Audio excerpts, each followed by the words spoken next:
The story begins in a dungeon, a labyrinth where reckless adventurers dream of getting rich quickly. Among these dungeons are some so difficult that nobody should ever set foot inside them. Deep within one such labyrinth, a group of adventurers made their way forward. A woman watching them through a crystal ball asked her master what she should do, and he decided they should be thrown out. The man sat upon a throne surrounded by many different kinds of monsters. This was the story of Rick Ellard, an exiled alchemist who would become the world's most powerful dungeon master. In the royal capital of Alraj, people gathered inside a tavern to discuss the latest news. Hero Alan's party had conquered the impossible Ouroboros dungeon, further cementing their status as living legends. No matter how dire the situation became, they could always turn it around in no time. Alan possessed a miraculous power granted only to the brave, earning him the reputation of the perfect hero. Even so, an old man remarked that not even they could truly be called perfect. The scene shifted to the room of a young man busy brewing a mixture in a large pot.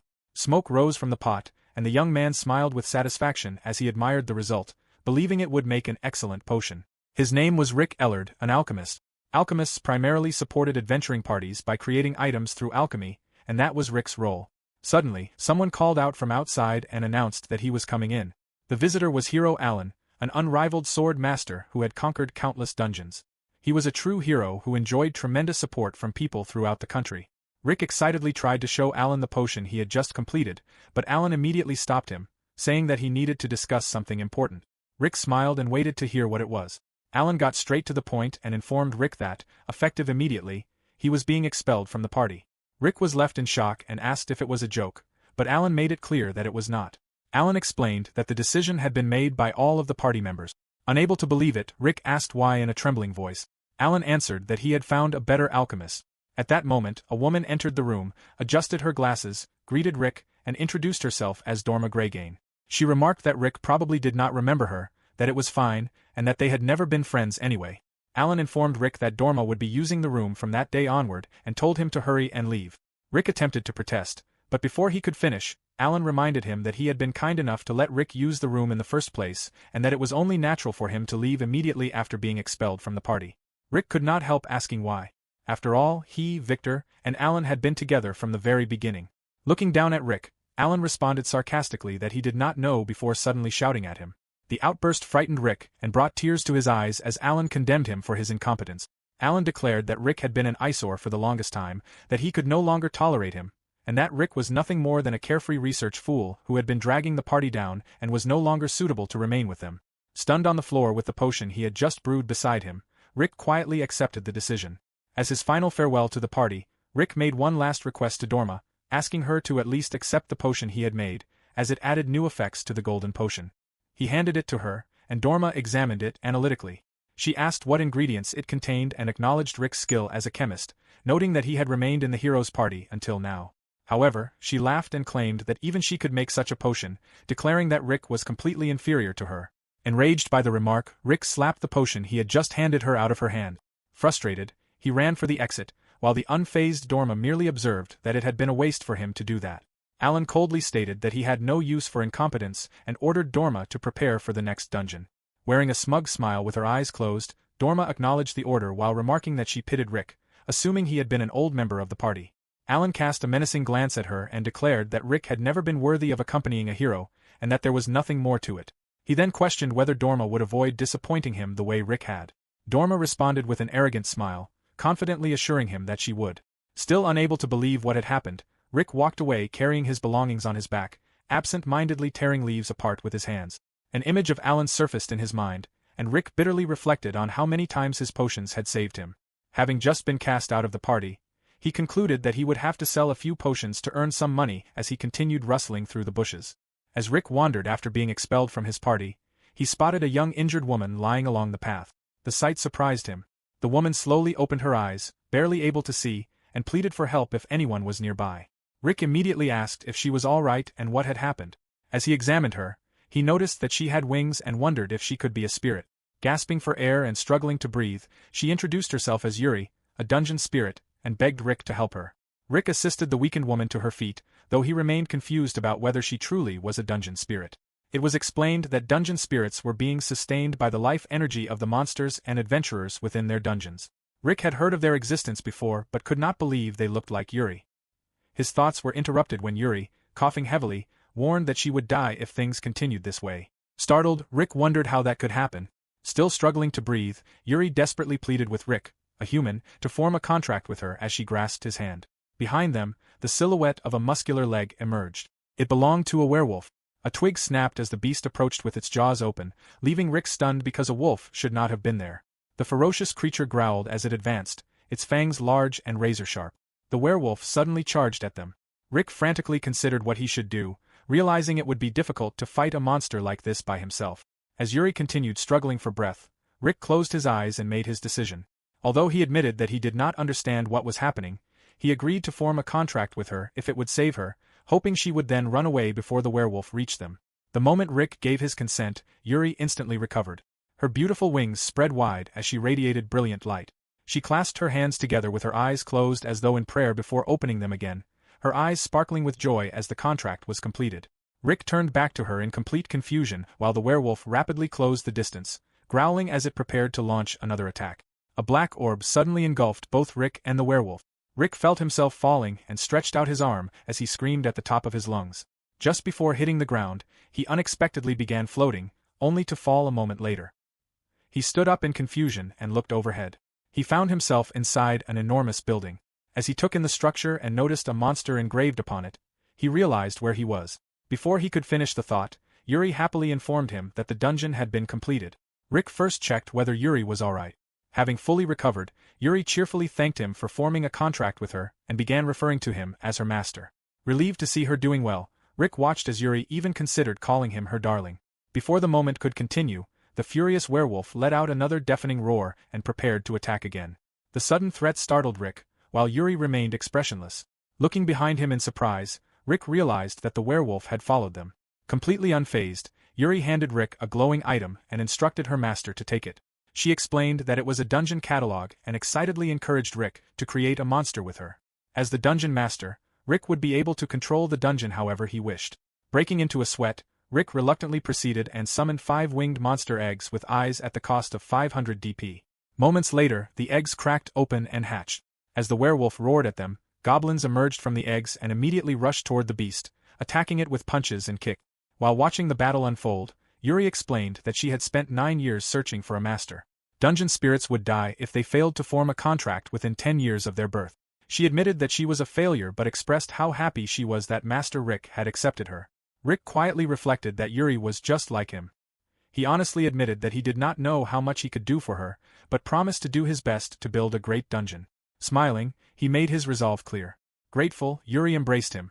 Holding his hands, she vowed to remain by Rick's side, obey whatever he asked of her, and stay with him for the rest of his life. Rick was overwhelmed and flattered, leaving him momentarily speechless, while Yuri enthusiastically declared that they would not lose to any adventurer and would do their best together.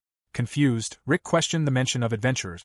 Yuri explained that once a contract was formed, a person became a dungeon master and was required to defend the dungeon against attacking adventurers and monsters. She told Rick that their first priority was preparing the dungeon for future attack. Although Rick became visibly worried and agitated, Yuri reassured him that there was nothing to fear and that she would teach him how to get started. Rick then realized that becoming a dungeon master meant he was now an enemy of humanity and would eventually have to face Alan and the rest of his former party. As Yuri lay on the bed, she silently resolved that she would do anything if it was Master's order. She wished only to remain by his side forever. Rick stared at her in disbelief. The thought that Yuri would truly do anything left him swallowing nervously before hesitantly responding. Yuri was breathing heavily through her mouth, panting and covered in sweat. It was revealed that she had been assisting Rick in the alchemy laboratory alongside the goblins while observing his work. Rick requested a copper distiller, a scalpel, and a boiling pot. Overwhelmed by the growing list of supplies, Yuri pleaded for him to give her a moment. Curious, she then asked what he intended to do with all the tools and medicines he was preparing. Later, gathered around a board game, Yuri explained the fundamentals of dungeons to Rick and the goblins through 3 main concepts. First, a dungeon master was someone who managed a dungeon after forming a contract with a dungeon spirit. Second, dungeon spirits were beings that had to find a host within 10 years of their birth in order to survive, sustaining themselves on the energy of visiting adventurers while maintaining the labyrinth. Finally, dungeons were dangerous, monster-filled structures ranked from G to SSS in difficulty. Despite the risks, they constantly attracted adventurers seeking fame and fortune because of the immense treasures hidden within their cores. As Yuri idly floated through the air, she reminded Rick that the dungeon belonged to him. Rick looked back at her and reflected that, due to unexpected circumstances, he had ended up forming a contract with her. Aside from her wings and ears, Yuri looked like an ordinary girl. He even found her cute before immediately dismissing the thought, reminding himself that he could not allow himself to be charmed by her, and that helping someone who had collapsed had simply been the natural thing to do. Noticing his unusual behavior, Yuri asked what was wrong. She suddenly appeared behind him and leaned over his shoulder, startling Rick so badly that he hurriedly denied anything was wrong before losing his balance and falling to the floor. Yuri was surprised by his reaction and quickly checked on him. Rick's face turned bright red as he struggled to compose himself, unable to imagine that they would truly stay together forever. In a trembling voice, he finally acknowledged her. Rick then turned the conversation to dungeon points. Yuri explained that dungeon points represented the total amount of energy possessed by the dungeon. Gesturing toward the board game and a miniature goblin figurine, she continued by explaining that the points were used to create monsters and traps to defend the dungeon, and that everything available for creation was listed in the catalog. Rick flipped through the catalog in amazement and was stunned to discover that it also contained common goods and adventurer equipment. The possibility of even building his own atelier filled him with excitement, making him wonder if he was dreaming. Yuri immediately shattered that thought by making it clear that such a thing was not allowed. She continued explaining that a dungeon was essentially a living entity that absorbed life energy and converted it into dungeon points. It created treasures to attract adventurers, while dungeon spirits sought areas with high concentrations of life energy. At the same time, wild monsters constantly invaded the dungeon. With a better understanding of the system, Rick realized that the werewolf they had encountered must have been one of those invading monsters. Yuri nodded before reminding him that, before spending dungeon points on his own interests, he first needed to create monsters and traps to repel intruders. Rick could only reluctantly agree. Yuri firmly emphasized that dungeon management always began with defense, and that it was the highest priority of every dungeon master. Rick let out a heavy sigh. Although the dungeon seemed like the ideal environment for an alchemist, it came with far too many responsibilities. Turning her attention to the goblins, Yuri explained that the dungeon currently possessed only the monsters Rick had created earlier. The G-rank goblins could be seen playing with a slime of the same rank. She added that they were all among the weakest monsters available. Rick could only react with surprise at yet another disappointing revelation. Monster ranks ranged from G to SSS, with G being the weakest and most common, while SSS represented the strongest and rarest monsters. Curious, Rick asked whether the monsters obtained were completely random. Yuri explained that the probability of summoning a G-rank monster 5 consecutive times was only about 3% and concluded that everything ultimately depended on luck. Hearing that, Rick dramatically collapsed onto the floor in tears, feeling even more overwhelmed by the explanation. Rick then explained that he wanted to use the remaining dungeon points to expand the dungeon, but doing so felt far too risky. After thinking for a moment, Yuri cheerfully suggested that he could simply fight by himself. Rick looked at her and questioned whether he appeared strong. Considering his slender build and complete lack of combat experience outside of making potions, the answer was obvious. Yuri could only respond with an awkward groan. Trying to encourage him, she assured him that even if he was weak, her feelings toward him would never change. Rick stared into the distance and imagined himself standing alone against a horde of enemies with a weapon in hand. The image felt completely unrealistic. He returned his attention to the dungeon catalog and continued turning its pages. Suddenly, something caught his attention. An idea came to him. Looking at Yuri, Rick confirmed that monsters created with dungeon points would obey all of his orders. Yuri nodded and explained that they were very obedient. Satisfied, Rick smiled before asking Yuri to prepare several items for him. Yuri simply watched him with curiosity, wondering what he was planning. The scene then shifted to a bird's-eye view of the royal capital of Alridge, where rows of rooftops stretched across the city. Seated at a table with his party, Alan frowned in irritation and clicked his tongue in annoyance while a muscular man beside him attempted to ease the tense atmosphere. Victor Goldsmith, the party's tank, attempted to comfort Alan by reminding him that everyone made mistakes from time to time. However, Alan remained irritated. He turned to the party's mage, Matilda Olsen, who cautiously acknowledged him, fully aware of his mood. Alan questioned why she had used thunder magic against the elder Arachne despite its weakness to fire. Unable to justify her actions, Matilda lowered her head and admitted that she had panicked before apologizing. Alan then shifted his attention to Fitz Rosson. Nervously responding, Fitz was immediately questioned about why he had defeated a different enemy instead of the one Alan had ordered him to attack. Scratching his cheek awkwardly as sweat ran down his face, Fitz explained that he had believed the other target was the better choice and wondered if his decision had truly been that bad. His answer only further fueled Alan's frustration. Alan finally turned to Dorma. Startled, she stiffened before quietly responding. Alan harshly criticized her performance since joining the party, condemning her support timing, item management, pursuit decisions, and every other aspect of her work. He sarcastically implied that her performance was beyond belief. Looking down in shame, Dorma admitted that she had nothing to say. Alan suddenly slammed both hands onto the table and rose to his feet, the loud impact silencing everyone nearby. Furious, he declared that he was tired of such incompetence and questioned whether the perfection he had believed the party possessed had merely been an illusion. Unable to meet his gaze, Dorma turned her face away and repeatedly apologized. Victor finally stepped in and told Alan that it was enough. He reminded him that Dorma had only recently joined the hero's party because she admired him. Dorma remained silent with her eyes fixed on the floor. Alan looked down at her briefly before turning away. He instructed everyone to get some rest before leaving the table and walking away from the party. Fitz remarked that Alan had been truly furious. Leaning back in his chair, he added that they really had performed terribly and that they had become too relaxed after the trash had left, referring to Rick. He then looked toward Mary Plato, the party's healer, expecting her agreement. Before Mary could respond, Fitz suggested that they eat something instead. Mary simply agreed while keeping her gaze lowered to the table. Fitz then tried to encourage Dorma, telling her not to be depressed and offering her some of the food. The scene shifted to Alan striking a wall with his fist. Consumed by anger, he insisted that his strategy had not failed because it was reckless. He declared that they had only challenged an A-ranked dungeon and that, as the hero, he should have been clearing SSS-ranked dungeons instead. In frustration, he kicked an object aside and angrily questioned why the others had held him back. The outburst left him panting as he vented his emotions. After gradually calming down, he looked at his own hands and convinced himself that it had merely been bad luck.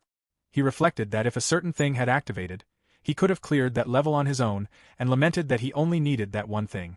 The scene then shifted to an image of potions known as monster synthesis. Rick explained that monster synthesis was an alchemy technique. Although his specialty was pharmacology and the technique was outside his field, he intended to study it. As Yuri watched him prepare the potions, she questioned whether he was certain about attempting it. Rick confidently affirmed his decision and explained that he wanted to consult a book on the subject while holding what appeared to be a potion. Impressed by his ability, Yuri wondered if he could truly remember everything he read. Rick casually explained that such a talent was simply part of being an alchemist. Yuri silently doubted that ordinary alchemists were capable of such a feat. Rick then calculated that everything he planned to do would cost only 300 dungeon points. If the process succeeded, they should be able to upgrade a G-rank monster into a D-rank monster, so he decided to try it immediately. The cauldron was prepared as the process for basic monster synthesis began. The procedure consisted of mixing the necessary chemicals, extracting the magic stone from a goblin, adding the goblin's corpse, and stirring the mixture. Holding the required ingredients, Rick explained that once everything was added, the synthesis would be complete. As Yuri observed the process, she quietly thought that alchemy was surprisingly harsh. Once all the ingredients had been combined and thoroughly mixed inside the cauldron, the contents suddenly emitted a brilliant light. Rick and Yuri watched in astonishment as a massive creature emerged with a thunderous rumble. It was a Cyclops, an A-rank monster. Rick was amazed by its enormous size and wondered whether it would obey his commands. He cautiously ordered the Cyclops to sit. Despite its immense stature, the Cyclops obediently sat down and silently stared at Rick and Yuri. Standing before the towering monster, Rick concluded that there did not seem to be any problems. Even so, he reflected that the Cyclops was an A-rank monster whose normal summoning rate was less than 2%, making it an exceptionally formidable creature. Yuri explained that the Cyclops was 6 ranks above the goblin and that such a monster should never normally appear in their dungeon. Confused by what had happened, she wondered what it meant before deciding that it must be fate. Her thoughts were suddenly interrupted when she sensed someone approaching. An intruder had entered the dungeon. Startled by her announcement, Rick turned his attention toward the crystal ball. The intruder appeared to be an adventurer and seemed to have entered alone. Judging by the man's equipment, Rick estimated that he was either B rank or C rank. Resting a hand on her chin, Yuri cheerfully remarked that even a group of 10 adventurers would stand no chance against the Cyclops as they continued watching the intruder's progress through the crystal ball, which displayed the dungeon's other floors. Yuri excitedly urged Rick to give the Cyclops its orders. Rick attempted to do so but suddenly hesitated in confusion. He found himself questioning exactly what he was about to do and wondered whether he was truly intending to kill another person. Noticing his reaction, Yuri looked at him curiously. Rick quietly dismissed it as nothing. Rick then ordered the Cyclops to intercept the intruder. The adventurer was shocked by the sight of the enraged Cyclops and could not understand why such a monster existed inside a G-rank dungeon. The Cyclops struck him with a single punch, sending his sword flying from his hand. The tremendous force hurled the adventurer into a wall, leaving a pool of blood beneath him as he coughed up blood from the impact. The adventurer then collapsed to the ground, dead. Overjoyed, Yuri embraced Rick, celebrating their success and the dungeon points they had earned. Although Rick forced a smile, sweat formed on his face because he was responsible for killing the adventurer. The dungeon point earnings and spending table showed that 2,500 DP had been earned. The breakdown listed a dungeon creation bonus of 10,000 DP and buried adventurers worth 1,500 DP. The dungeon points consumed totaled 800 DP, consisting of 500 DP for monster eggs and 300 DP for monster synthesis materials. The current dungeon point balance and total earned stood at 1,000 DP. Seeing Rick's expression, Yuri became concerned, but Rick insisted that nothing was wrong. Inwardly, however, he reflected that although he had felt slightly uneasy at that moment, he had experienced no real remorse despite being responsible for killing someone. The belongings of the deceased adventurer, including his scarf and sword, were shown. The dungeon still required another 7,500 DP to reach the next rank, while reaching SSS rank would require 999,997,500 DP. Several low-ranking monsters appeared, including a G-rank slime, an F-rank hobgoblin, a G-rank kobold, and a G-rank goblin. Rick immediately realized that his luck was as bad as ever. Yuri assured him that it was fine because he could simply rely on monster synthesis. Rick let out a sigh and told himself not to think that way. As steam rose from his cauldron, he admitted that he had never expected to miraculously create another Cyclops like the day before. Suddenly, a tremendous crash shattered the silence. Rick instinctively pulled Yuri toward him to shield her from danger. Immediately after the impact, a massive and terrifying monster with enormous fangs let out a menacing groan before roaring ferociously. Rick stared at the creature in complete shock, wondering if it was a behemoth. Yuri confirmed that there was no doubt about it. As the behemoth drew closer, Yuri reminded Rick that this was the result of his special skill. Rick repeated the words to himself in disbelief. A memory surfaced of Rick happily walking behind the party with a huge backpack filled with equipment, while Victor walked ahead with a faint smile and Alan remained focused as he led the way. Staring at the behemoth, Rick questioned whether it had truly been created through his monster synthesis. Yuri confirmed that it had. She explained that, just like the Cyclops before it, the behemoth had been synthesized from G-rank monsters. Under normal circumstances, such a combination could only produce a monster up to 3 ranks higher. Looking at Rick, Yuri concluded that he possessed the ability to create monsters that exceeded that limit. Rick looked down at his own hands in disbelief, admitting that he had never known he possessed such an ability. Yuri reassured him that everyone had a field in which their talents truly shined and suggested that becoming a dungeon master might be his destiny. A smile gradually spread across Rick's face as he repeated the word, destiny, to himself. Feeling inspired, he resolved to begin the next monster synthesis immediately, and Yuri readily agreed. Yuri soon noticed Rick staring into the distance and wondered what was wrong. Rick insisted that it was nothing, explaining only to himself that he had been thinking about the difficult experiences of his past. As he reflected, a memory resurfaced of a terrifying behemoth roaring ferociously. In that memory, Alan and Victor confronted the monster together. Alan blocked the behemoth's attack while urgently checking whether Rick had finished preparing the potion. Panicked, Rick hurriedly combined the ingredients and indicated that he was almost done. Moments later, he completed the mixture and threw the flask toward Alan. Alan caught it without hesitation and prepared himself. As the behemoth roared once more, Alan drank the potion. Power surged through Alan as his eyes flashed with newfound strength. He burst forward at incredible speed and unleashed a devastating slash that cut straight through the gigantic monster. The behemoth crashed to the ground with a series of heavy thuds while Alan remained standing calmly. The rest of the party watched with relieved smiles before gathering around Alan, praising his strength and suggesting that they celebrate. Rick remained standing apart from them. Rick ran down the hallway, panting heavily as he hurried toward the meeting room.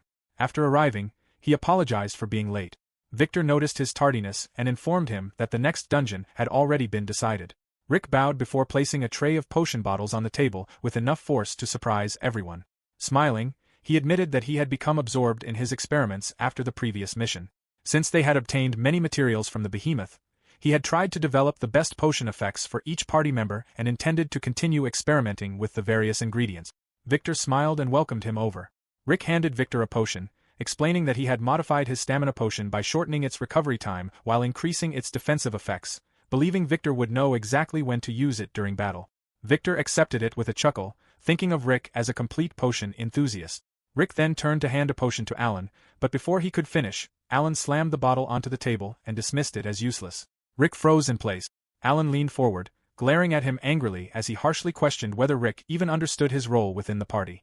Alan declared that Rick was only part of the party because he could produce golden potions despite otherwise being useless. Victor tried to calm Alan, reminding him that Rick was doing his best, but Alan questioned when Rick's personal interests had ever been useful. He insisted that the party was already strong enough not to rely on potions, and that they already had both a healer and a mage to provide support. Alan then instructed Rick to make sure they never ran out of golden potions as they had before. Looking down with a forced smile, Rick quietly accepted the criticism. Rick reflected that, in the beginning, he had been the only one capable of filling the party's lack of support, but over time there had become fewer and fewer tasks that only he could perform. He began questioning whether there had ever been any point in joining their missions at all. Yuri silently listened as Rick considered different ways he could have contributed, such as remaining at the base to build up their inventory. Even so, Rick knew that many situations required immediate action. He remembered that an alchemist's greatest strength lay in understanding the situation and producing items flexibly according to the circumstances. He also realized that many items useful for dungeon management existed, including communication papers that could be claimed through blood and used for remote conversations, as well as warp platforms that allowed travel between dungeon floors and even different dungeons. Noticing that no adventurers were entering the dungeon, Rick let out a long yawn and wondered if it would be all right for him to get some sleep. He then looked toward Yuri and considered whether she was tired as well. Yuri smiled and explained that dungeon spirits did not need to sleep. She offered to keep watch over the dungeon while Rick rested. Grateful, Rick thanked her before wondering if he could spend dungeon points to create a pillow. Yuri was puzzled by the request. Rick explained that he could comfortably sleep on the hard floor as long as he had a pillow because he wanted to save his dungeon points until he could afford to make a proper bed. Smiling, Yuri instead offered her lap as a pillow. The unexpected suggestion completely startled Rick, leaving him staring at her in shock. Embarrassed, he insisted that there was no need and that he would feel guilty. Yuri persisted, assuring him that he was free to use her however he wished. She encouraged him not to be embarrassed about relying on any part of her body and urged him to come closer, leaving Rick flustered. In the end, Rick rested his head on Yuri's lap, sweating nervously as she looked down at him with a gentle smile. She asked how it felt, and Rick could only respond with a series of awkward, hesitant sounds while blushing and avoiding her gaze. He eventually admitted that it was comfortable, though he added that they should make a proper bed the next time. Yuri smiled with her eyes closed and gently encouraged Rick to sleep peacefully. A short while later, Rick quietly called her name. Yuri looked down and realized that he was still awake. Rick brought up the events of the previous day, reflecting on the battle with the adventurer. He admitted that, despite being responsible for someone's death, he had not felt any guilt. He continued wondering why that was, believing that, even if he had not struck the killing blow himself, it would have been natural for him to feel something as a human. Yuri explained that it was most likely because of the contract they had formed. She told him that, to a dungeon spirit, people losing their lives within a dungeon was simply part of the natural life cycle. By making a contract with her, Rick had also become one with both her and the dungeon. Rick realized that this was probably why Yuri had shown no emotion when the adventurer died and questioned whether he was no longer human. Yuri smiled and gently embraced him. She reassured Rick that even if that were true, he was still her master and that only Rick could be the dungeon master of this dungeon. Rick accepted her words. His thoughts briefly returned to Alan questioning whether he understood his role. Resting his head on Yuri's lap, Rick quietly realized that this was where he truly belonged. Meanwhile, elsewhere, a girl tightly gripped her hat as she cried out for Rick's help. Another party arrived at the mysterious dungeon that no one had been able to clear. A woman in the group confirmed that they had reached the mysterious G-rank dungeon. The party was led by Randall Moritz, a group of intermediate adventurers with an average rank of B. The woman with her hair tied in a bun questioned why they were challenging a G-rank dungeon in the first place. Another party member, wearing a hood and glasses, explained that the main reason was the lack of information. Although a month had passed since the dungeon had been discovered, no one knew how to clear it. Adjusting his glasses, he pointed out that the dungeon's internal layout and monster distribution should already have been mapped, yet almost nothing was known about it. A bearded adventurer clad in armor added that even experienced mappers had failed to return. Mappers were adventurers who earned their living by exploring newly formed dungeons and producing maps filled with useful information for future explorers. Smiling confidently, Randall concluded that it was probably a simple trap that had claimed overconfident adventurers. He speculated that the previous parties had become careless after encountering only goblins and other low-ranking monsters and had realized the true danger only after it was too late to retreat. Looking at his companions, he questioned whether they would make the same mistake. The woman with the bun confidently struck her fist into her palm, convinced that they would never allow that to happen. She believed that even in the worst situation, they would still be able to withdraw safely. The rest of the party shared her confidence. Filled with determination, the group entered the dungeon. They intended to prove to everyone who had grown arrogant from temporary success what a true victory looked like. Reality proved far harsher than they had expected. Shortly after beginning their exploration, Randall was killed. The surviving party members stared in disbelief as his lifeless body hung by one leg in the grasp of a cyclops. The adventurer wearing the hood and glasses watched in horror, unable to comprehend why such a high-ranking monster could exist inside a G-rank dungeon. As death drew near, his thoughts turned to his mother. He remembered her constant concern for him and the promise he had made to become a famous adventurer. He had wanted to make her proud and provide her with a better life after the loss of his father. Moments later, another party member met the same fate when the Cyclops slammed him into the ground with a single punch. In his final moments, he thought about the future that would never come. He had planned to earn enough money from his next job to marry his partner and imagined the joy and support they would receive from everyone back home when their child was born. The Cyclops seized another adventurer, throwing the remaining party members into complete panic. They desperately attempted to retreat after noticing other high-ranking monsters nearby. Moments later, a behemoth appeared. The enormous creature advanced with a menacing growl. The adventurer standing before it recalled his plan to retire after this expedition. He had dreamed of purchasing land in the countryside and spending the rest of his life in peace.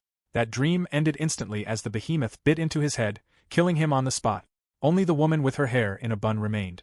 As the behemoth prepared to finish her off, Rick intervened. Watching through the dungeon's crystal ball, he ordered the monster to stop pursuing her and allow her to escape. Yuri immediately questioned whether that decision was wise. The scene shifted to the terrified woman fleeing for her life while Rick continued observing through the crystal ball. He explained that they had been making a small mistake. Confused, Yuri wondered what he meant. Rick pointed out that they had eliminated every adventurer who had entered the dungeon so far. Although that strategy provided excellent defense and generated dungeon points efficiently, it also created a long-term problem. If every adventurer died, rumors would eventually spread that the dungeon was a death trap. As a result, fewer adventurers would be willing to challenge it, causing the dungeon's popularity to decline. Yuri quickly understood his reasoning. If some adventurers survived, they would spread stories about the dungeon and encourage more people to attempt it. Rick agreed. High-ranking adventurers already visited the dungeon from time to time, so it was not entirely unknown. However, his greatest concern was increasing their dungeon point income. Without a steady supply of dungeon points, they would be unable to expand or improve the dungeon. As Rick explained his strategy, Yuri listened attentively, clearly impressed. She admired his reasoning and concluded that becoming a dungeon master suited him perfectly. Yuri then revealed some good news. Because the adventurers had been successfully driven away, another section of the dungeon had been unlocked. More importantly, the dungeon itself had advanced from G rank to F rank. Surprised, Rick wondered how the ranking system worked. Yuri explained that dungeon growth involved special milestones in addition to accumulating dungeon points. To advance from G rank to F rank, Rick needed to collect 10,000 dungeon points, a requirement he had already fulfilled. As a result, the dungeon had ranked up, and the dungeon catalog had been updated. Handing the catalog to Rick, Yuri explained that many new items and options had become available. Rick was delighted by the news. With access to better materials, he realized he would be able to create even more advanced alchemy tools. Yuri responded by giving Rick a meaningful look. Rick immediately understood what she meant. Dungeon management always began with defense. As he flipped through the updated catalog, he pointed out that the adventurers they had allowed to escape would inevitably reveal information about the dungeon's strength. As a result, stronger adventurers would eventually come to challenge it. To prepare for that, they needed to strengthen the dungeon as quickly as possible. Rick spent 1,000 dungeon points to summon 10 monster eggs and another 2,500 dungeon points on 5 monster synthesis materials. After the eggs hatched, he eagerly began another round of monster synthesis. Meanwhile, far away, Alan's party was attempting to conquer the lower levels of an SS-rank dungeon. Alan was visibly exhausted after battling countless monsters. Fitz noticed his condition and remarked that the party leader seemed unusually unsettled. Victor responded that everyone became tired from time to time. Fitz acknowledged that but pointed out something more important. Alan's unique skill greatly increased his abilities according to the level of danger he faced.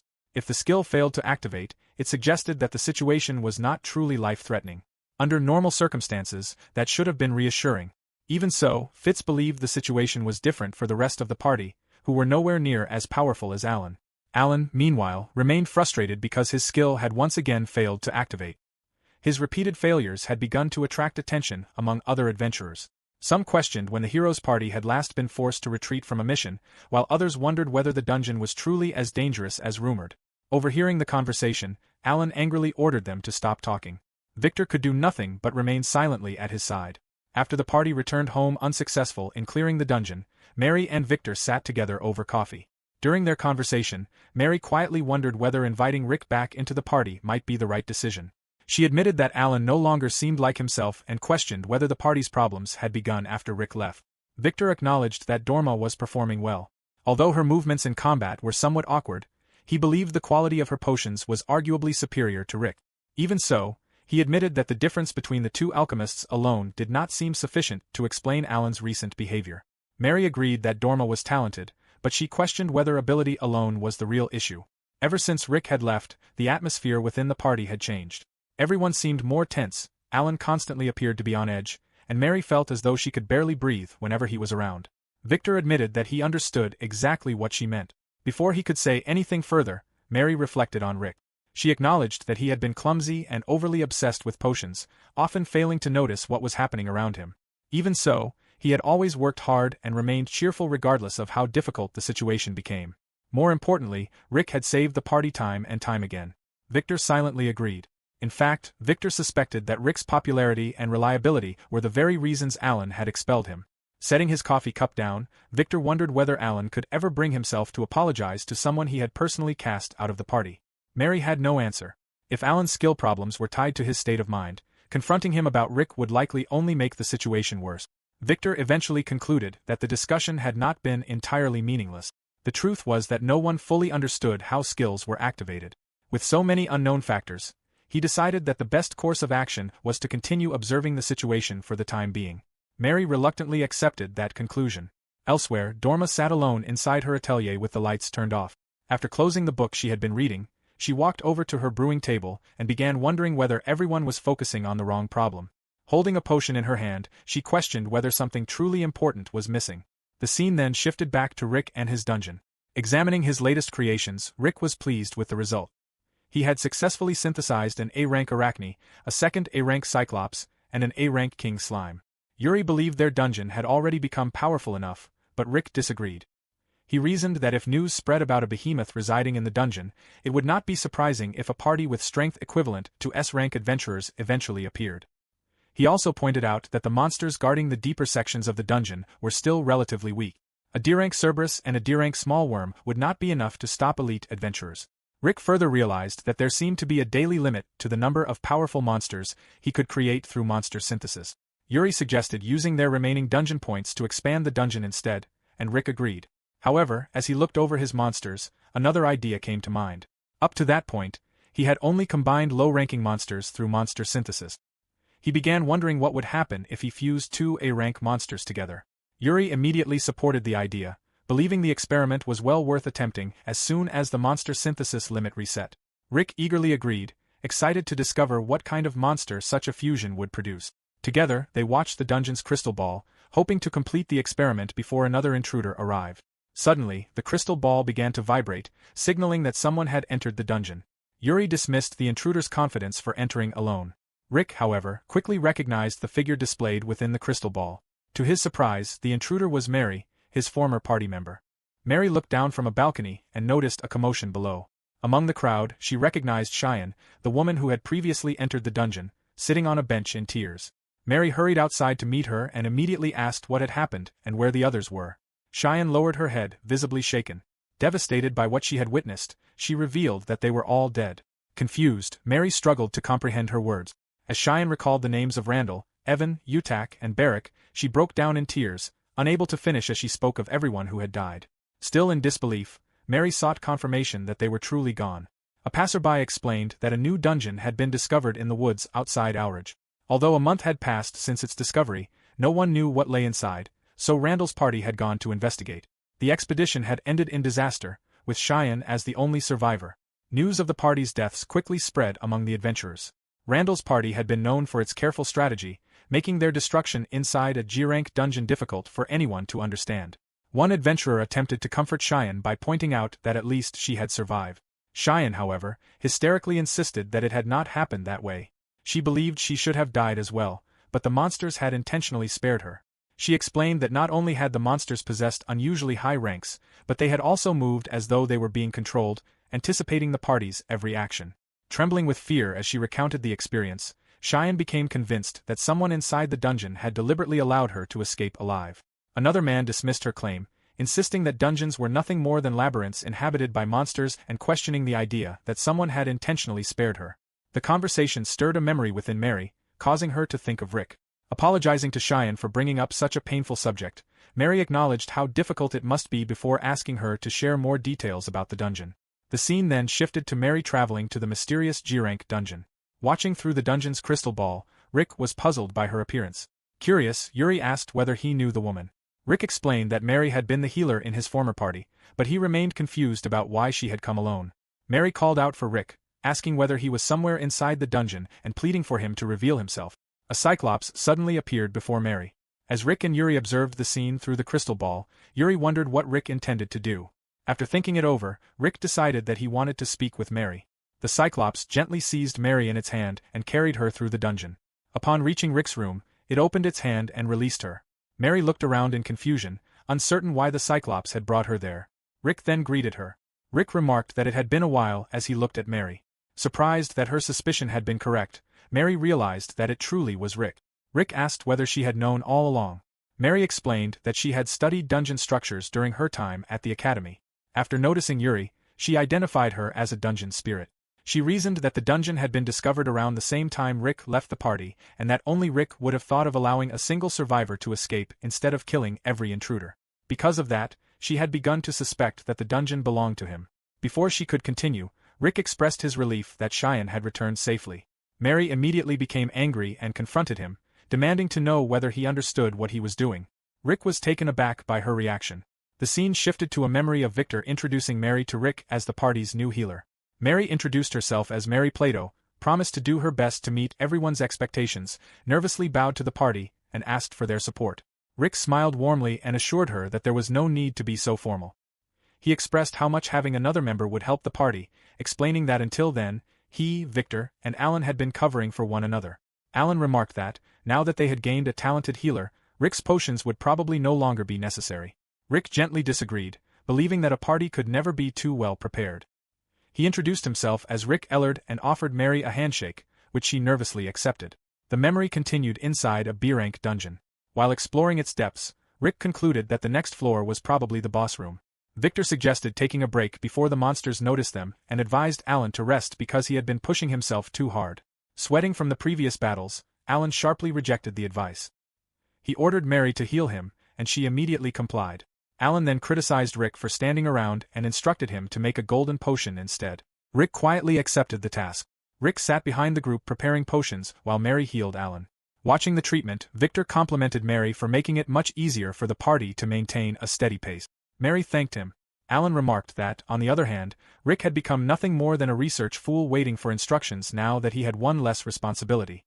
Victor gently reminded him that the party still relied on Rick's potions for attribute countermeasures and status enhancements. Alan reluctantly admitted that they were better than nothing while Mary continued healing his arm. Afterward, Mary approached Rick while he worked on his potions and asked if he had a moment. Rick smiled and encouraged her to simply call him Rick. Concerned, Mary asked whether he was alright because Alan and Victor had been rather harsh toward him. Rick assured her that everything was fine and that it was nothing unusual. Mary admitted that she was worried her role as the party's healer might actually be making things harder for him and confessed that she did not know what she should do. Rick chuckled softly and reassured her that she did not need to worry. He explained that if she kept worrying about him, she would not be able to perform at her best, which would only cause problems for herself. Relieved, Mary thanked him and thought of him as kind. Rick then explained that all he wanted was to continue his research in an environment where he felt comfortable. He appreciated the opportunity to make new discoveries alongside a party that constantly challenged unknown monsters and unexplored dungeons. He also pointed out that the harder Mary worked, the less work he would have to do, allowing him to devote even more time to his research. Smiling once again, Rick reflected that he genuinely liked how things were going. He then stood up, walked over to Alan, and informed him that the golden potion was ready while Mary quietly watched him. Mary quietly reflected that she had wanted to help Rick, yet in the end, he had been the one helping her instead. She realized that this was what true kindness meant. Returning to the present, she thought about the Rick she knew, but her thoughts were interrupted when Rick called her name. With his arms open and Yuri floating behind him, Rick assured Mary that he had not changed at all. Mary remained silent. Rick continued by explaining that he was still devoted to his research and that creating powerful monsters was merely a byproduct of it. Mary interrupted him, unable to understand how he could turn against humanity. She suspected that the dungeon spirit was exploiting Rick's resentment toward Alan and controlling him. Yuri immediately denied the accusation, explaining that she had done nothing so malicious. Rick calmly explained that he was no longer angry with Alan for expelling him from the party. He believed Alan had made the decision because he needed to make room for himself and insisted that Alan was not a bad person. It had been Alan's choice, and if anything, that decision had ultimately helped Rick. Because of it, he had found a place where he could finally make full use of his talent. Even if doing so meant clashing with someone else's ideals, he had resolved to fight with everything he had, even if his opponent was Alan. Growing more resolute, Rick reaffirmed that this was the life he truly wanted. Even so, Mary still wished for him to return. Rick understood that her feelings came from herself rather than from Alan or anyone else. Nevertheless, he admitted that he was not kind enough to abandon his place in the dungeon for her and apologized. After the conversation ended, Rick slumped into his chair and let out a long sigh of relief. Yuri scolded him, believing it was rude to make a girl cry. Resting his head against one hand, Rick reflected that, after killing so many adventurers, worrying about something like that now was far too late. He had become the dungeon master, and no matter what happened, he would protect that place. Unable to do anything else, Mary looked back at the dungeon one last time before leaving in tears. Chapter 6 began with a fast-forward to a chibi-fied version of Yuri, who appeared upset. As she flew around the room, Rick wondered whether he had done something wrong. Yuri insisted that nothing was wrong and told him not to worry, but she asked what kind of relationship he had with Mary. She claimed that she did not care what kind of relationship they had, while Rick admitted that he did not even know what kind of relationship she meant, explaining that Mary had only been a party member. Pouting, Yuri assumed they must have been good friends since Mary had gone through the trouble of chasing him all the way into the dungeon. Rick questioned whether that was really the case, recalling that Mary had always been kind and believing she treated everyone that way. Rick confirmed that his skill would activate at the end of the day, with a B-rank Treant standing behind him. He explained that preparing to create A-rank monsters required extensive work, so he would appreciate Yuri's help. Yuri looked away without answering before remarking that it had been a long time since they had signed their contract together. Thinking back, she realized she still knew nothing about her master. She wondered what kind of adventures Rick had experienced before meeting her, and what kind of people he had known. She reflected that, in their rush to sign the contract, they had neglected to spend time together and get to know one another. Rick reasoned that they had not had any choice under those circumstances. Yuri continued staring at him, arguing that even so, she had heard it was common for couples in new relationships to become excited after only a few months of dating, marry quickly, grow disillusioned by each other's shortcomings, and eventually drift apart. As Yuri continued rambling, Rick wondered where a dungeon spirit had heard such things. Rick admitted that he knew nothing about married couples, prompting Yuri to gasp. He explained that he believed they shared a codependent relationship and that they were in it together, reminding her that she had said so herself. He thought they should get to know each other better from then on and believed they had plenty of time to do so. Delighted by her master's words, Yuri hugged him, realizing that she had been wrong and that she had simply been jealous. Rick was relieved that she understood. Watching Yuri embrace Rick, the monsters remarked that she had always been like that. Rick then changed the subject and decided to try synthesizing an A-rank monster. In the capital of Alraj, Alan and Victor sparred with their swords. Alan remained frustrated as he thought about why his skill had failed to activate. While exchanging blows with Victor, he wondered whether he was missing a condition or whether the problem lay within the skill itself. Their swords clashed as Alan became increasingly lost in thought, finding the situation absurd. His frustration grew into fury, and he tried to preserve his pride by reminding himself that he was Alan Cole, the hero. He had been recognized by the king, overcome countless ordeals, remained undefeated, and received constant praise. He believed himself to be a man who did not fear death. That realization turned his thoughts toward his party members, whom he considered so frightened of death that they could barely meet his gaze. Convinced that every member of his party was incompetent, his agitation and rage continued to build, and he vented those emotions during the sparring match. Victor was disarmed, and his sword landed on the grass before he calmly urged Alan to stop. Alan instead raised his sword above his head. Feeling the overwhelming intensity radiating from him, Victor silently wondered whether Alan intended to kill him. Victor scolded Alan, insisting that he needed to calm down. Alan snapped back, insisting that he would never get back on track if he remained on edge all day and telling Victor to be quiet. Their exchange ended abruptly when a woman called out to them. Victor asked what had happened, and a party member informed them that Mary had disappeared. She explained that Mary had never stayed away from her room for an entire day without informing anyone, leaving her with no idea where she could have gone. Alan coldly dismissed the matter, deciding that they should forget about Mary because there were plenty of healers just as capable as she was. The woman objected to such a remark, but Alan simply walked away, refusing to be bothered with matters like that. A drunken Fitz joined the conversation while drinking more wine, remarking that there were no substitutes and smirking as he wondered who would willingly board a sinking ship, referring to their party. Alan stared at Fitz coldly as he continued drinking and questioned whether he wanted something. The drunken Fitz explained that, with the way Alan was acting now, it was doubtful they would ever conquer SSS-rank dungeons, let alone unite another party in the future, though he admitted it was only his opinion.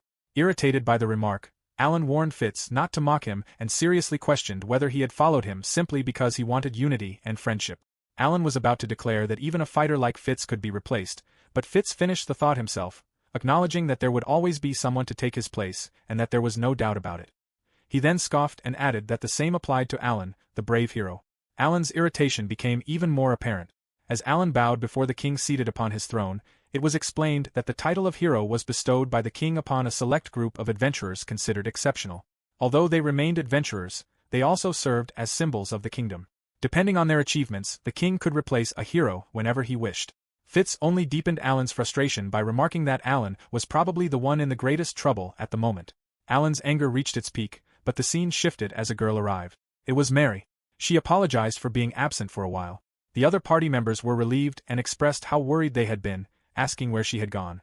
Mary apologized again and explained that she had gotten lost on her way home while gathering herbs. Still in a foul mood, Alan remarked that she had saved him the trouble of finding a replacement. He then walked away and ordered everyone to prepare for the next mission. Back in the dungeon, Rick explained that combining A-rank monsters followed the same process as combining lower-ranked ones.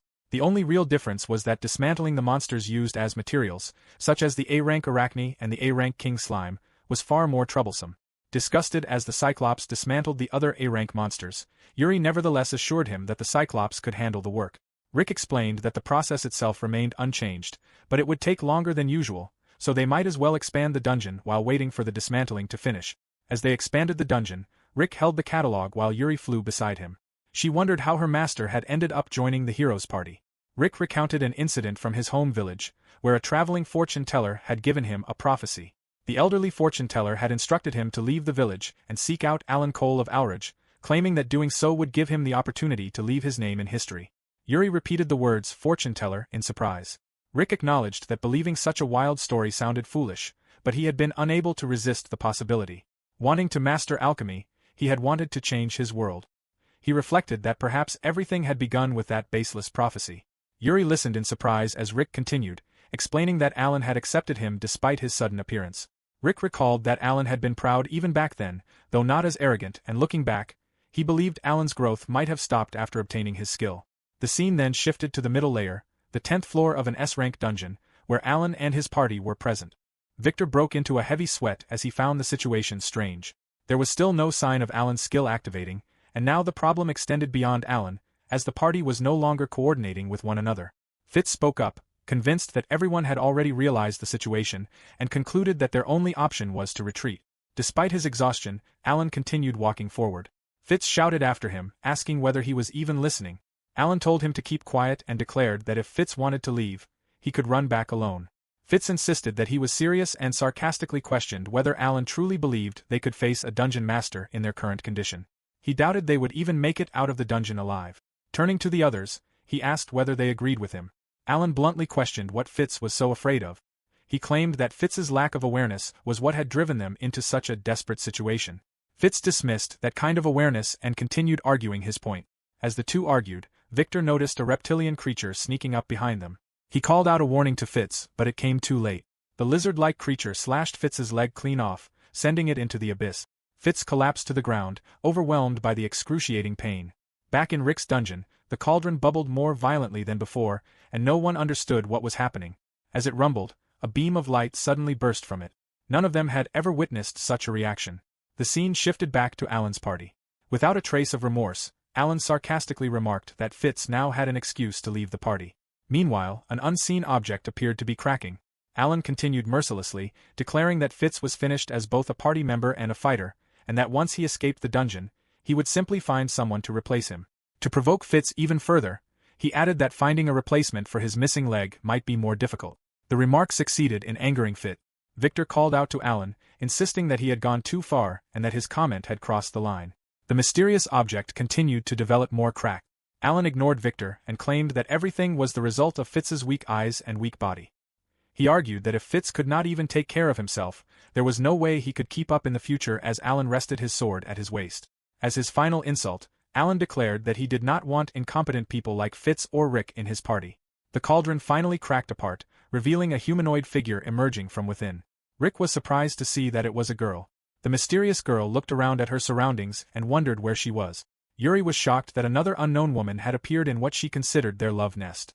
At the beginning of Chapter 7, Yuri became flustered as she hurriedly scolded the naked girl for not getting dressed, wondering whether she was not embarrassed to be without clothes. Rick, however, was astonished that no matter how he looked at her, she appeared completely human. Although he was certain she was a monster because she had been born through synthesis, he could not comprehend what kind of being she truly was as she silently stared back at him.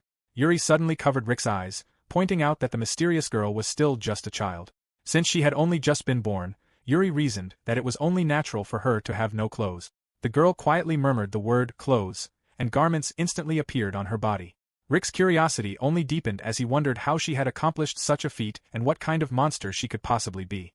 Breaking the silence, the girl asked who Rick was. He introduced himself as Rick Elrod, the alchemist who had created her. She curiously asked whether he had truly made her. Amazed by the situation, she examined her own hands before wondering what she was. Rick himself remained at a loss.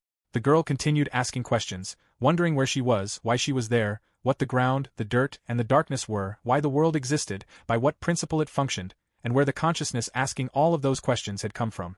Unable to understand anything, she became overwhelmed. Rick remained stunned, having never witnessed anything like this before. Yuri explained that dungeon monsters normally possessed no ego because they obeyed the dungeon master absolutely. However, if her master's skill transcended that rule, then perhaps he had created a new life with its own sense of self. Rick admitted that he had only encountered such alchemy in literature. The girl then addressed Rick directly. If he truly was her creator, then he must be her god. She pointed at him and demanded to know the reason for her existence and why she had been brought into being. Before Rick could answer, she turned toward Yuri and demanded to know who Yuri was and why she existed. Yuri proudly introduced herself as Yuri, the dungeon spirit who had built the dungeon together with her master. She explained that she existed solely to devote herself to her master. The girl remained silent. Yuri leaned closer and asked whether that answer had satisfied her. Without warning, the girl pulled down Yuri's garment. Yuri immediately blushed in embarrassment and shock, while Rick also flushed at the unexpected sight. Yuri cried out in embarrassment, wondering why the girl had done such a thing. The girl justified her actions by explaining that she had been annoyed. Still flustered, Yuri anxiously asked her master whether he had seen anything. Embarrassed by the incident, Rick nervously covered his eyes and assured Yuri that he had not seen anything as sweat formed on his face. Yuri immediately called out Rick's lie, noticing that the truth was written all over his face. She recalled that she had planned to show everything to her master on their first night together. Rick became flustered at the mention of their first night. Yuri continued talking about how she would take everything off because she wanted her master to see everything. Blushing, Rick quickly objected, unable to understand what she was talking about. The unnamed girl innocently wondered why they were making so much noise over a single piece of cloth. Rick turned back to the girl and repeated what she had said earlier about not knowing where she was, or even who she was. The girl's attention focused on him. Rick explained that he had once felt the same way. He had only been a humble alchemist and had not known what he was capable of until he arrived there, met Yuri, and created the dungeon. After synthesizing monsters, he had finally realized where he belonged and what he could do. Believing the same would happen to her someday, he reassured the girl that she would eventually discover who she was. Until then, he told her she could think of the dungeon as her home. Rick extended his hand for a handshake while Yuri watched him from the side. He introduced himself once more as the dungeon master who ran the dungeon and expressed that it was a pleasure to meet her. The girl reached out to shake his hand, blushing slightly. As their hands met, she decided that she would address him with proper respect and call him father. Rick was startled by the sudden title. The girl explained that it was only natural because he had created her, and she asked him to treat her as though she were his own daughter. Rick scratched his head before bowing slightly and accepting the role of her father. Yuri quietly thought the conversation had become rather strange. The girl then turned to Yuri and asked if it would be acceptable to call her mother as well, believing it was only fair. Yuri blushed and smiled happily. She agreed that they were like one family, so calling her mother was only natural. She thanked the girl for being such an understanding child. As her mother, she then asked what the girl's name should be. The young girl requested a name that was both appropriate and dignified. Rick thought of one and suggested the name Cruz. The girl quietly considered it. Rick explained that it would be the name given to her by her father. He added that he had taken the name from a homunculus dwarf in a flask mentioned in Golden Age literature. Yuri praised Rick for his thoughtful choice. Rick went on to explain that the goal of alchemy was to uncover the mysteries of life and reach into the realm of the god. Before he could continue, the girl's attention shifted to the crystal ball. She apologized for interrupting his explanation of the name's origin, but she wondered whether it was alright for him to ignore what was being shown inside the crystal ball. Rick and Yuri quickly looked at it and were shocked to see the Cyclops being killed by adventurers. Rick became concerned that someone had managed to defeat an A-rank monster. Although he knew rumors about the dungeon would spread quickly, he felt this was happening far too soon. Yuri warned her master that the intruders were advancing through a newly created section of the dungeon where the debris and traps had not yet been properly arranged. Panicking, the two searched through the catalog and decided to call the behemoth and the other monsters back from the other section, but they struggled to find the communication paper. Cruz asked her parents whether she should kill the humans. Rick and Yuri could only stare at her in silence. Believing the task was simple, Cruz decided she could handle it on her own. Yuri worried that they were sending her out based only on hope because they had no idea whether the girl would actually be alright. The adventurers were confused when they saw a child standing before them. One of the men warned the others not to be fooled by appearances and reminded everyone to stay in formation. Before he could finish, Cruz moved in an instant and slashed his neck with one hand. The man collapsed to the ground as blood poured from the wound. The remaining adventurers were horrified and confused by what had just happened. Cruz smiled menacingly as she licked the blood from her fingers, realizing that humans were much more fragile than she had expected. The scene shifted to the royal palace, where the king sat on his throne with his butler beside him. While taking a bite from an apple, the king remarked that the hero had been slacking off lately. The butler agreed that it was a problem. The king questioned how many times the hero had failed to conquer a dungeon that month. As he impatiently tapped the arm of his throne, he reflected that he had already heard the same excuse 7 times. He acknowledged that the situation was becoming serious. Although he considered providing Alan with more funding, he knew the Senate would soon begin complaining if Alan continued to produce no result. It could also give other countries and rivals an opportunity to take advantage of the kingdom's weakness. The butler pointed out that Alan's achievements up to that point could not simply be ignored. The king agreed as he held his apple. The king decided to give Alan one final chance. He had heard about a dungeon that had recently been growing at an unusually rapid pace near the capital. A party of adventurers had entered it, believing it to be an ordinary new dungeon, only to be completely wiped out. Reports also claimed that monsters far stronger than the dungeon's rank should allow had appeared inside. The king considered the dungeon a suitable test to determine the true quality of the kingdom's hero. Meanwhile, Cruz licked the blood of the adventurers she had just killed before standing and wiping the blood from her face. Despite everything, her stomach continued to rumble with hunger. The king continued wondering whether the hero would prove his worth or whether the dungeon would instead reveal just how dangerous it had become. Rick and Yuri watched the crystal ball in horror as they realized that Cruz was a vampire. She had not been infected but had been born as one. She was what was known as a true ancestor, and her strength was equivalent to an SS-rank monster. Rick thought that having an SS-rank monster like Cruz might finally allow them to compete with the hero. Smiling with her fangs exposed, Cruz reported to her papa that everything was over. Cruz completely dominated the battlefield, defeating a group of armored soldiers entirely on her own. She grabbed one soldier and slammed him headfirst into the ground with a loud impact without even sparing him a glance. As the other soldiers charged toward her, she threw a powerful punch that launched them flying backward through the air. She then struck down the remaining fighters, and they crashed into one another with a tremendous explosion before collapsing in complete defeat. Throughout the battle, her expression remained completely bored.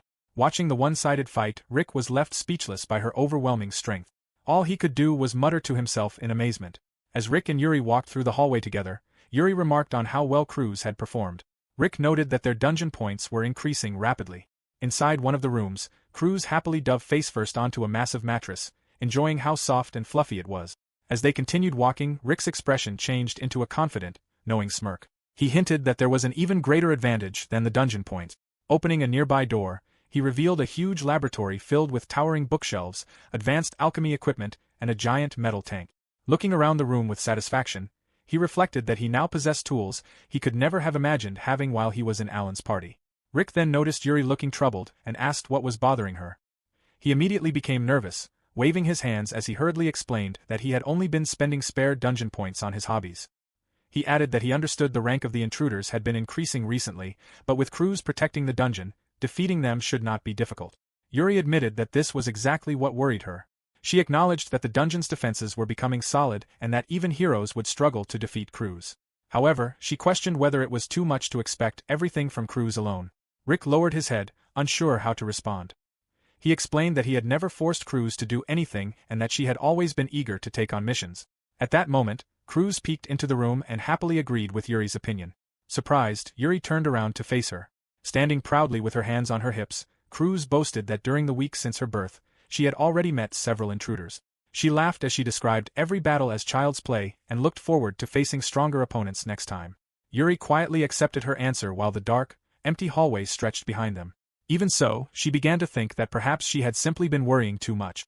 Elsewhere, a one-eyed cyclops accompanied by several goblins stood before an elf girl and remarked that it was unusual for her to be late. Yuri smiled to herself, believing there was no problem, or at least that there should not be. Meanwhile, at Alan's lodge, a cheerful young man with spiky hair introduced himself as Albert Rado. He enthusiastically expressed that it was an honor to have been personally invited by Alan.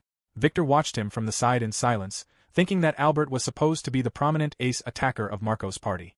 Alan stared at Albert, believing he had probably been persuaded by a generous offer or perhaps had not thought the decision through at all. Victor quietly wondered how long the newcomer would last. Albert bluntly mentioned that he had heard the party had not been performing well recently and believed he would be the one to bring fresh energy to the group. The remark offended Alan, who angrily tried to put an end to the conversation. Before anything else could happen, a loud clatter interrupted the moment, and Mary looked on with concern from the side. Alan declared that actions spoke louder than words and reminded everyone that this was the kind of party they belonged to. His party listened in silence, each wearing a worried expression. Alan explained that they would challenge the next dungeon the following morning and that Albert needed to be at his best. Albert casually whistled and playfully remarked that their leader was certainly a hard worker. Victor could only watch him in silence. The scene shifted to the next morning as the sun rose over the mountains. Yuri rushed onto the balcony in a panic, looked over the railing, and called for her master after spotting intruders. Down in the laboratory, Rick stopped what he was doing and looked up. He remarked that there had been many intruders lately and believed Cruz would take care of this group as well. Cruz eagerly accepted the task. Yuri quietly thought that perhaps there was nothing more she could say. However, when she looked into the crystal ball, she noticed the route the intruders were taking.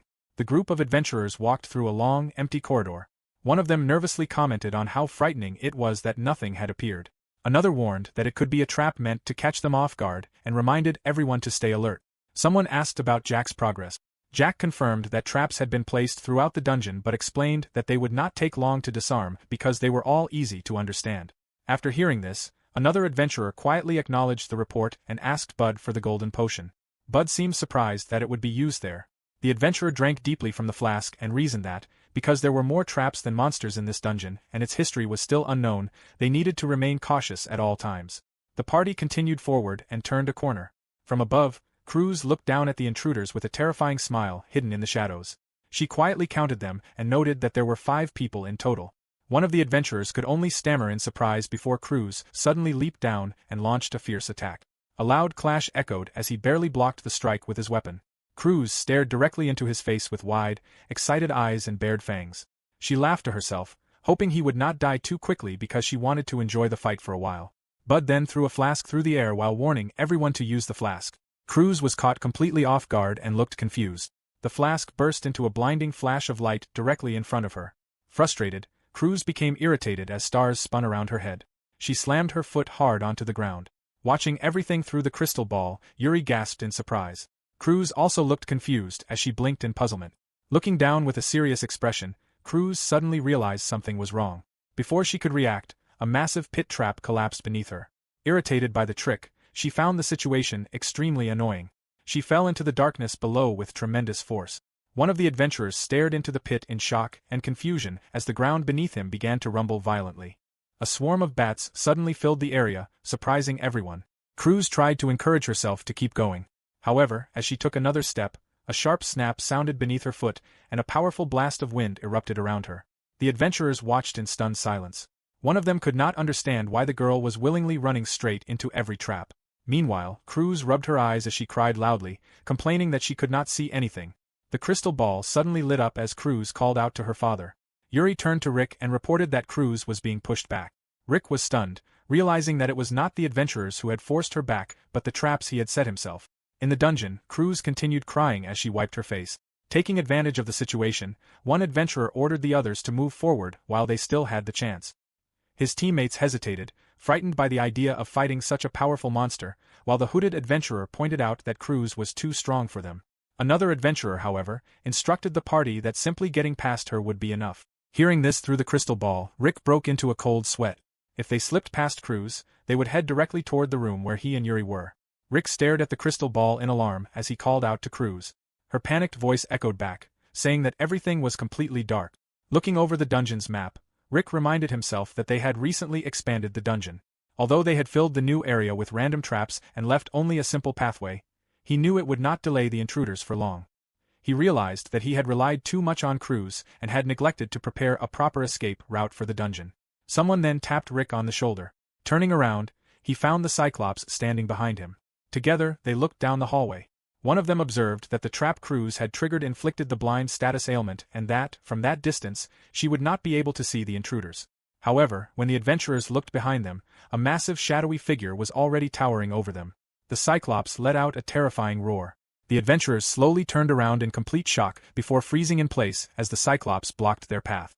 One of them gasped in recognition, but another refused to back down, believing they could handle it. The Cyclops growled menacingly.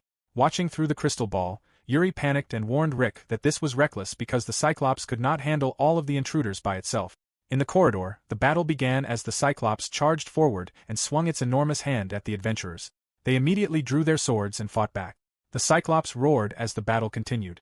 One of the armored adventurers admitted that the Cyclops was much tougher than expected, while another calmly reminded the team not to panic because they still had the golden potion. Back in the dungeon master's room, Rick overheard the mention of the golden potion and repeated the name in confusion. At that moment, the hooded adventurer cast a spell that completely froze the Cyclops before following it with a powerful explosive attack. The battered Cyclops let out a weak groan as its smoking body slumped forward. Watching through the crystal ball, Yuri covered her mouth in shock while Rick stared in disbelief. The Cyclops finally collapsed onto the ground with a heavy thud. One of the adventurers remarked that the battle had been difficult and checked whether everyone was alright. Bud assured the group that he was fine, while the hooded adventurer casually remarked that it was only a scratch. Relieved, the adventurer ordered the party to continue moving forward. Cruz stood over the fallen Cyclops as the group of adventurers stared at her in shock. The hooded adventurer remarked that it was too early, but the party realized that her blindness had not worn off yet and believed it was their chance to get past her. Cruz suddenly dashed straight past them at incredible speed. A massive explosion shook the corridor as a section of the wall was destroyed. The adventurers could only watch in horror, frozen in shock. They panicked as a pair of legs suddenly burst through the remains of the shattered wall. Cruz remarked that something smelled unpleasant and did not seem very appetizing. After taking another sniff, she noticed that the scent was very distinct. Marco examined his hands, which were covered in the Cyclops' blood, and suddenly realized what she had detected. Hearing this, Bud shouted Marco's name in panic. With her eyes still closed, Cruz calmly rushed past the adventurers at incredible speed. Before Marco could react, he was knocked backward and collapsed onto the floor in complete defeat. Cruz quietly stood over him. Lying on the ground, Marco weakly cursed. Cruz slowly opened her eyes and looked down at him with a cold stare. After remaining silent for a moment, she quietly addressed him. The Cyclops let out a low growl. Cruz's expression softened as she looked down at the giant monster and remarked that it was as tough as it looked. Leaning closer to its head, she sincerely thanked the Cyclops for saving her life. From a distance, one of the adventurers silently watched the quiet scene unfold. Back in the monitoring room, the elf girl let out a relieved sigh. Her expression brightened as she realized the Cyclops was still alive. Down below, the Cyclops reached out and gently tapped Cruz on the shoulder, acknowledging that it had been wrong. Rick realized that no matter how powerful his allies were, it was ultimately his responsibility to decide how to use their strength. He admitted that instead of relying on his own judgment, he had depended too much on his skills and his powerful companions. Feeling ashamed, he apologized. Yuri hugged him from behind with a supportive smile. She reassured him that there was nothing wrong with relying on the strength of others because, as the dungeon master, that was also one of his own strengths. Rick thanked Yuri. With renewed determination, he resolved to use his abilities not only to protect himself but also to protect all of his companions. An empty corridor echoed with the heavy, exhausted sound of panting. Disoriented and terrified, Albert struggled to comprehend what was happening. His face filled with disbelief as he cursed in desperation, convinced that Alan had completely lost his mind. Charging into a flock of S-rank cockatrices in anger was something not even a newbie would do. Albert froze, his mouth hanging open in shock as the full gravity of the situation struck him. He immediately sprinted through the corridor, frantically looking around for them. Reaching a wide open space, he desperately searched for Alan, Victor, and Dorma, wondering where the hell they had gone. He came to a stop as shadows completely swarmed around him. A massive, aggressive flock of cockatrices surrounded him from every direction. Cold sweat poured down Albert's face as his eyes widened in horror. Staring directly at the monsters, he could only mutter a hopeless curse. A cry calling Alan Cole echoed through the stone halls. Victor looked up as Rado reported that Alan had seen cockatrices heading in the direction Albert had run off to. Dorma asked the group what they should do and whether they should go look for him. Alan immediately dismissed the idea, insisting it was not worth it and that while Albert was attracting the cockatrices, they should continue onward. Victor stared at him in disbelief, questioning whether he was seriously suggesting that. Before anyone could continue, someone shouted for them to wait. Mary called everyone's attention to Matilda, who was acting strangely. Matilda lay on the ground breathing heavily and drooling. Dorma asked what was wrong with her. The group gathered around as Mary admitted she did not know, explaining that Matilda had suddenly started writhing in pain. Dorma realized the symptoms resembled inhalation of cockatrice venom and concluded that, at this rate, Matilda would be dead within 6 hours. Victor and Alan could only stare in shock at the revelation. Victor asked whether Dorma could make an antidote. Looking down, she explained that an antidote for S-rank toxicity was impossible to produce with only the potions they had, and that even with Mary's healing magic, treating her would be extremely difficult. Mary gritted her teeth, unable to say anything.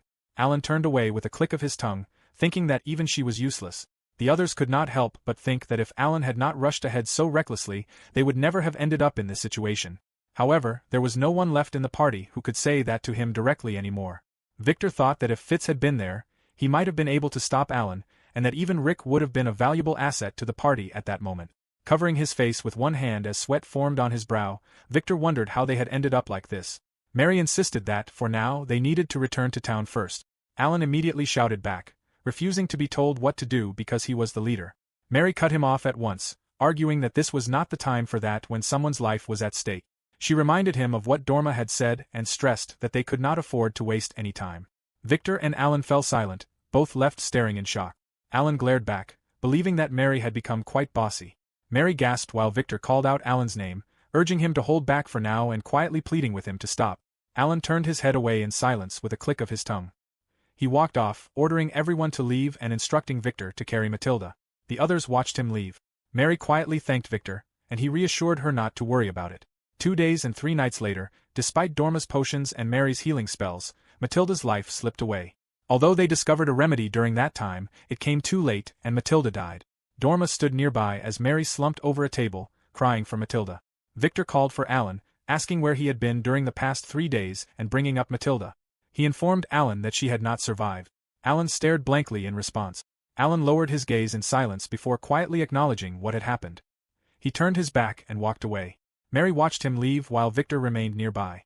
Looking at Victor, Mary admitted that everything had become too much for her and that she could no longer remain with the party.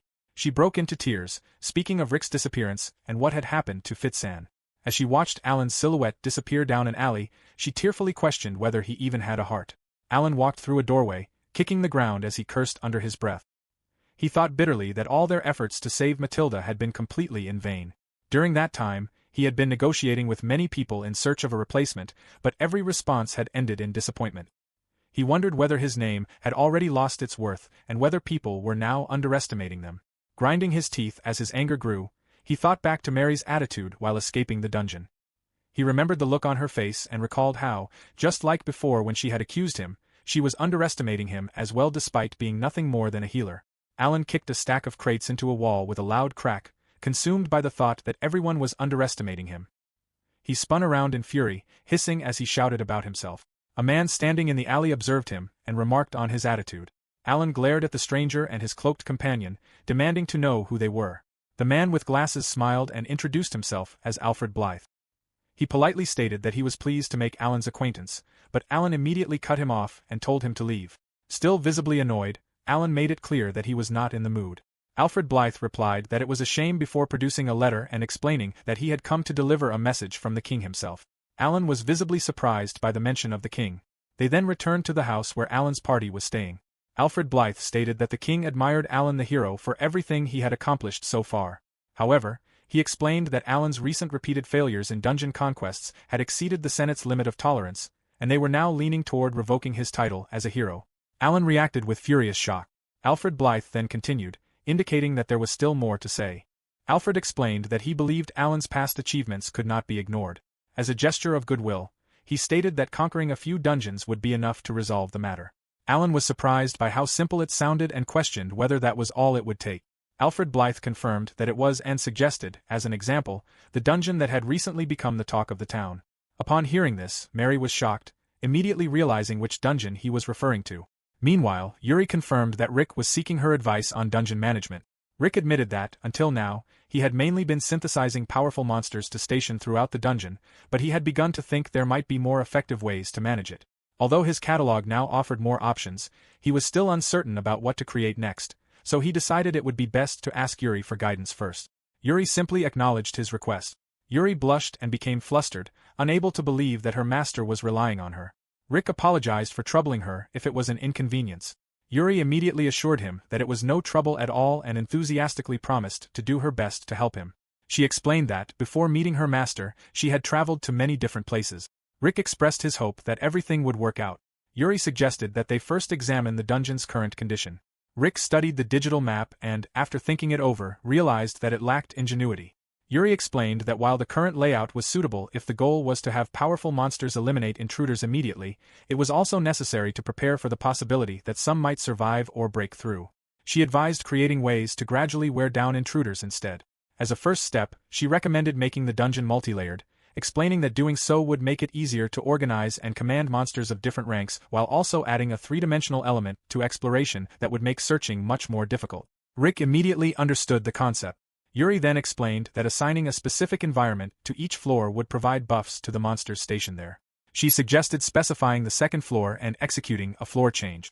While browsing through the catalog, Rick accepted Yuri's suggestion. The floor suddenly began to transform, and before long, it had completely changed into a forest. Rick watched the transformation in amazement as the floor became a forest. Yuri explained that this was a field change. She further explained that placing monsters better suited to a forest environment would allow them to fight more effectively while making it easier to defend the path leading to the next floor. Rick quickly grasped the advantages of the idea. He then asked whether the DP consumption would be acceptable. Yuri laughed and told him she had good news. She excitedly announced that the DP obtained from the adventurers earlier totaled an impressive 25,000 points.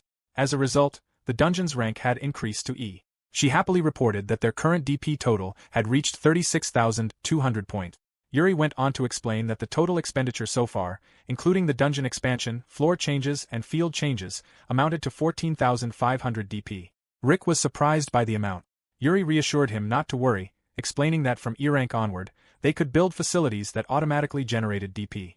As the two continued their discussion, Cruz stood quietly behind a wall, watching and listening to everything they were saying. Listening alongside Cruz were the Cyclops and the Goblin. The Goblin remarked that her father and mother seemed to be having a very lively discussion. Although she did not fully understand subjects like alchemy or dungeon management, she declared that they would do what they could by focusing on training. Since Cruz appeared to be the strongest among all the monsters, she resolved that they would train even harder. Rick and Yuri overheard them, prompting Yuri to gently remind them not to push themselves too hard. Rick reflected that challenging himself with new things, whether in alchemy or dungeon management, seemed to suit his nature. A memory surfaced of the cloaked man he had met before, who had told him that they shared the same talent and spirit. The man had reached into his clothes and handed Rick an envelope, telling him that if he wished to achieve something great, he should seek out the person indicated within. Rick also recalled the old fortune teller from his hometown village, who had wondered whether the one who had strayed from Alan's path would ultimately achieve something in the end. Rick found himself wondering who that man and that fortune teller truly were.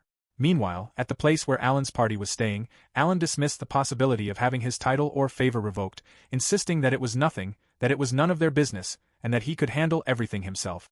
Alfred Blythe responded that, although the situation remained favorable, the matter was not merely Alan's personal problem but one that concerned the future of the nation. Alan insisted that the nation's future should be left in his hands. Alfred Blythe observed that Alan did not seem to understand that there was no other way. Alan reacted dismissively. Alfred Blythe then called for Master Albert. Alan was visibly shocked upon hearing Albert's name. Moments later, a cloaked man with a long beard appeared. He remarked that being rigid and honest was commendable, but that flexibility was also one of the virtues of youth. Alan stared at him in shock. The cloaked man then asked about a young man named Rick, explaining that the one he had sent was nowhere to be found and asking where he was. Alan was stunned. Albert remarked that it had been a long time since they had last met and observed that Alan had grown to look quite old. Smiling, Alan thought that Albert had always been like this. He then noted that, on the other hand, Albert still looked like a corpse as always, despite having long since grown old and retired. Meanwhile, Mary wondered who he was. Victor explained that this was her first time meeting him. He revealed that the man was Albert Grace, a mysterious alchemist who had served as a royal advisor since the reign of the current king's grandfather. Although he held the title of royal advisor, he usually traveled through remote regions and seemed to enjoy scouting promising young adventurers as a hobby. Throughout the kingdom's history, Albert had always been present whenever the nation faced critical circumstances. Victor then explained to Mary that one reason Alan had kept Rick in the party for so long despite not getting along with him was because of Albert. Mary assumed it had been due to a shortage of support role members at the time, but Victor clarified that this was only part of the reason. The biggest reason was that it had been the old man's recommendation that led to Rick being added to the party. Judging from the circumstances, Victor believed Albert had been brought in specifically to persuade Alan to accept him. Dorma remarked that this would mean the head of the kingdom's shadow faction had personally become involved. Victor replied that it was only a rumor. Returning to the conversation between Alan and Albert, Albert asked what had happened to Rick, briefly struggling to remember whether his name had been Rick or Hick. Irritated, Alan cursed to himself, thinking that they had been forced to keep the useless Rick around solely to preserve the old man's reputation. Albert stated that he had once held expectations for Rick's potential, but Alan cut him off, explaining that the useless fool had long since been expelled from the party.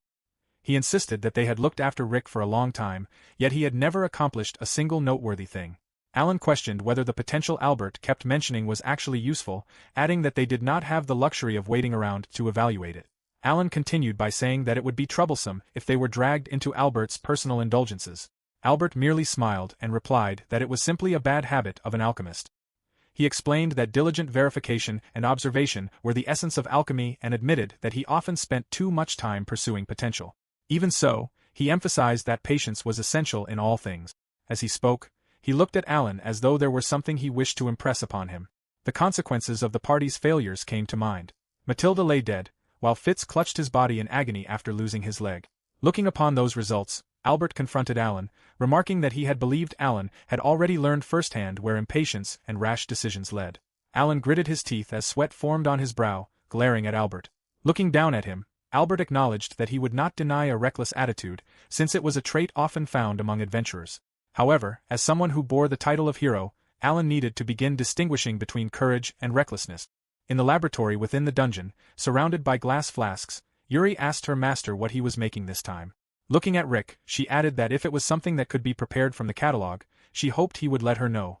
Rick replied that it was not in the catalog, but that while working they had managed to gather the necessary materials. He then presented Yuri with an example. A memory surfaced of an adventuring party standing before a massive door deep inside a dungeon. The dungeon conquest had finally reached its final stage, with only the dungeon master in the deepest chamber left to defeat. However, one member pointed out that their supplies and stamina were running low. Back in the laboratory, Rick looked at Yuri and asked what she would do in such a situation. Yuri looked up thoughtfully, considering the question. The scene returned to the party walking away from the massive dungeon door as Rick explained that, unfortunately, they would have no choice but to retreat. He reasoned that an adventure was only possible if one stayed alive. Looking down with slight disappointment, he reflected that he wished people could always act that rationally. The memory shifted to the dungeon corridor, where an armored adventurer explained that reality was not so simple. If they returned later, the dungeon structure might have changed significantly, making the information gathered during their previous attempt nearly useless. Back in the present, Rick continued, explaining that, more importantly, adventurers were not a united front. The memory showed groups of rival adventurers as a dark-haired man explained that competition and sabotage between parties were everyday occurrences. While one party retreated, another could easily steal the achievement they had worked toward. Rick concluded that, in situations like that, adventurers could only press forward, even if doing so was reckless. Yuri lowered her gaze and argued that it sounded like far too great a gamble. Another memory showed a wounded party member sitting on the ground while an armored warrior leaned heavily on his sword, explaining that even if they won, they might lose their comrades. As adventurers, suffering an injury from which recovery was impossible was an obvious risk. Returning to the present, Yuri sadly agreed with Rick's reasoning. Rick suddenly smiled with confidence and revealed that this was where his latest creation would come in. Holding up a round glass flask in the laboratory, he explained that it was a golden potion. Yuri immediately recognized it, remembering that the adventurers who had invaded the dungeon the other day had also consumed the same potion. A brief image of Marco drinking from a similar flask crossed her mind. Looking at Rick with widened eyes, Yuri wondered what he intended to do with it.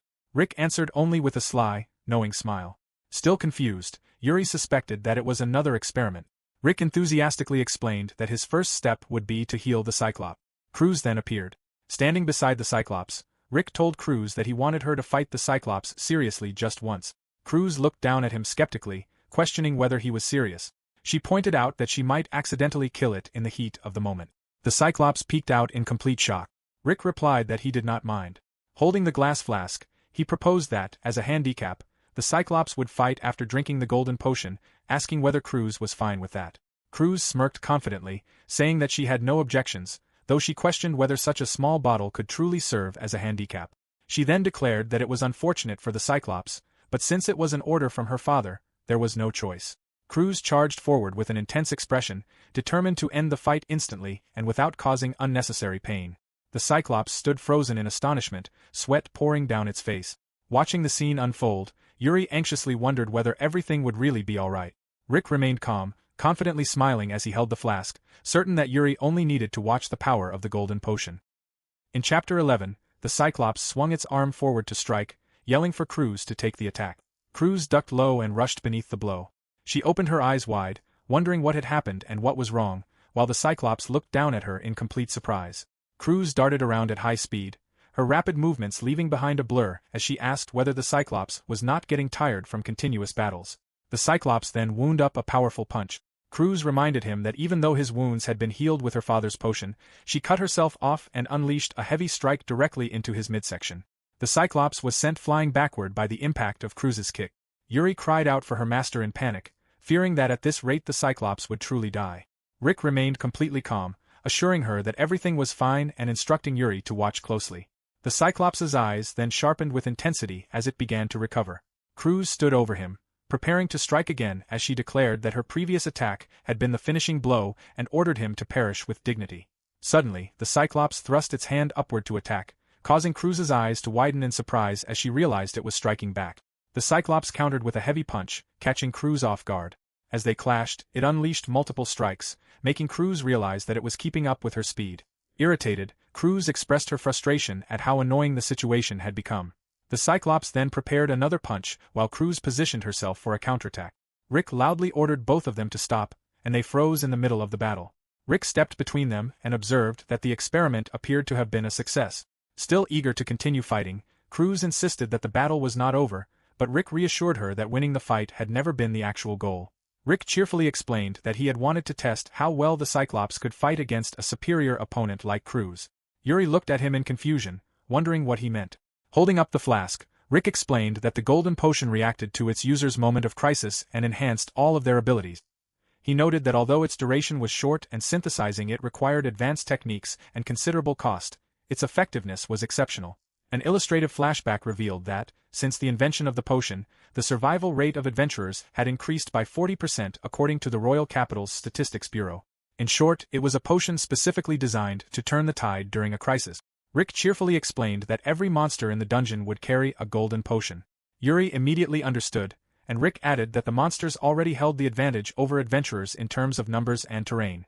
Images showed adventurers struggling as he continued explaining that adventurers normally overcame those advantages through strategy and teamwork, but granting monsters tremendous survivability would make it difficult for even a well-coordinated party to break through. Based on the experiment so far, Rick concluded that this tactic would, at the very least, pose a serious challenge to mid-rank and higher-ranked adventurers. Cruz and the Cyclops listened quietly as he continued explaining that, by using the golden potion, they could prepare a force that completely exceeded enemy expectations, creating and combining the necessary forces flexibly according to the situation. He pointed out that this was a setup only an alchemist with comprehensive skills could prepare. Rick then proposed naming the place the Alchemist Dungeon. Yuri readily agreed, excitedly remembering that the dungeon had not yet been given a name. While walking, Dorma remarked that the old man had successfully convinced Alan. Victor, however, countered that it had felt more like a complete trick, with Alan's fighting spirit deliberately provoked and him being cleverly misled. Albert then led the group to a tavern to introduce the party assembled for the next dungeon attack. Opening the door with a sly grin, Albert told Alan to try to get along with everyone. At that moment, someone inside excitedly recognized the hero Alan. An A-rank mage dramatically declared that he had long heard of the hero's great name. He flamboyantly claimed that it was an absolute honor to take part in such a great achievement and introduced himself as Christopher Perez. Unimpressed, Alan flatly told him to stop the obvious flattery and demanded to know the identity of the next person. Seated nearby, an A-rank recovery mage named Iron Seeger introduced herself while smoking a pipe, noting that she served the same role as the young lady across from them as a recovery mage. Irene bluntly stated that she had no intention of becoming overly familiar, prompting Alan to dismiss her indifferently. Alan then turned his attention to the bar counter and demanded to know the identity of the next person. Sitting at the bar, Tony Richards introduced himself to Alan Cole. Tony admitted that he had never expected the day would come when they would join forces for an expedition, saying that his heart was filled with both slight excitement and deep disappointment. He stated that a hero should be a symbol of hope for the people and a symbol of victory, leaving Alan visibly shocked by the remark. Holding a cup, Tony continued criticizing him, questioning the meaning of such a disgrace and expressing disbelief that Alan had been cornered to the point of needing their help. He added that he could never have imagined such a situation from the determination Alan had shown on the day he defeated him, calling it a decline, a fall, and ruin. Alan became furious, gripping his weapon tightly as Tony finally addressed him by name. The S-rank hero candidate, Tony Richards, calmly held his weapon and assured Alan not to worry because he would bear the hero's burden himself, swearing it upon his sword. In an instant, Alan launched a swift sword strike that sent Tony flying backward with tremendous force. Glowering at him in anger, Alan shouted for him to shut up, declaring that someone who remained stuck at S-rank had no right to judge him. Albert asked whether the greetings had been exchanged, causing Alan to click his tongue in annoyance. Albert said he wanted to move directly to the main topic, but paused to mention that he had brought one more person, whom he expected would return soon. The scene then shifted to a few hours earlier. Hands were placed over a crystal ball as Rick reacted in shock. Yuri and Rick observed that the target should have been an intruder, but it was simply too fast. Rick explained that the intruder was moving so quickly that even the surveillance orb could not capture them. Meanwhile, a blurry hooded figure dashed forward at extreme speed, leaving the monsters completely confused as the swift intruder effortlessly ran past them. An A-rank assassin named Lise Clement suddenly slid to a stop and let out a relaxed sigh. Looking around with a playful grin, Lise observed that the place did not seem like an overly elaborate structure. Rick stared in disbelief, completely shocked as he questioned whether the intruder was just a kid. Rick shouted in disbelief, demanding to know what was happening. He realized in panic that he could not restrain Lise even with so many monsters at his disposal. Meanwhile, Lise effortlessly flipped upside down through the massive crowd of monsters, laughing in amusement. She swiftly dodged incoming attacks and leaped from a monster's arm, maneuvering through the chaotic swarm with ease. She soared through the air at extreme speed, preventing the monsters from landing a single hit. Watching in absolute shock, Rick realized that the intruder showed no sign of launching a counterattack. He quietly wondered what Lise was thinking. Lise playfully questioned whether this was the full extent of the monster types before deciding to end the visit for the day. She quickly jumped away, passing by the monsters. Lise crouched down with a cheerful grin, bid them farewell, and swiftly escaped through a high window. Rick looked on helplessly and confirmed that the intruder had gotten away. Cruz demanded to know what her father was talking about. Rick initially thought to himself that, had he gone out there, that brat would have been finished in an instant. He then smiled nervously and admitted that it was probably not true. Reflecting on the encounter, Rick analyzed the intruder's movements, explaining that it was as though they had eyes in the back of their head. Although they never launched a counterattack, they completely evaded every attack directed at them, making it highly likely that they possessed some kind of skill. If that were the case, he estimated that even Cruz would have only a 50-50 chance of winning. Cruz remarked that only that much information had been revealed. Rick concluded that, judging from the situation, the intruder's objective had not been an attack but reconnaissance. If that was true, then exposing their trump card, Cruz, was the greatest loss. Rick nervously considered that if parties consisting of adventurers of that caliber began attacking from now on, they would need to rethink the dungeon's structure from the ground up.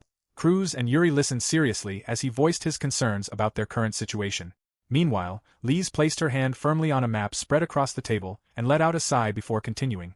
She presented the group with a rough sketch of the dungeon that had recently been drawing considerable attention, explaining that they had been unable to reach its deepest floor. Tony praised her efforts, but Dorma questioned why they had needed to scout the dungeon in advance. Lise replied that there were many reasons before narrowing it down to the most important one. She explained that they had likely scouted it because, among their current targets, it was the most difficult to read, leaving Dorma confused about what exactly made it difficult to read. Lise continued by explaining that there were many dungeons of a higher rank, and once a dungeon reached a certain level of development, they naturally evolved into similar structures through a form of convergent evolution. Pointing at the map, she contrasted that with a dungeon still undergoing trial and error and continuing to grow, which was much harder to plan against. She concluded that it was like dealing with someone who did not know standard tactics, since their unpredictability made them difficult to counter. Lise explained that, judging from the damage suffered by the parties that had failed and the amount of attention the dungeon was attracting, it operated in a highly experimental manner. Mary quietly repeated the word, experimenting under her breath. Lise continued, saying that it was almost as if the dungeon master treated everything like a game, suggesting that they had quite the personality. She added that the dungeon master had likely already seen through her intentions during the scouting mission and would probably change the dungeon's structure completely before the next full-scale incursion. Alan coldly remarked that the scouting had value only as experience. He then firmly questioned Lise, asking whether she had simply gone there to fool around.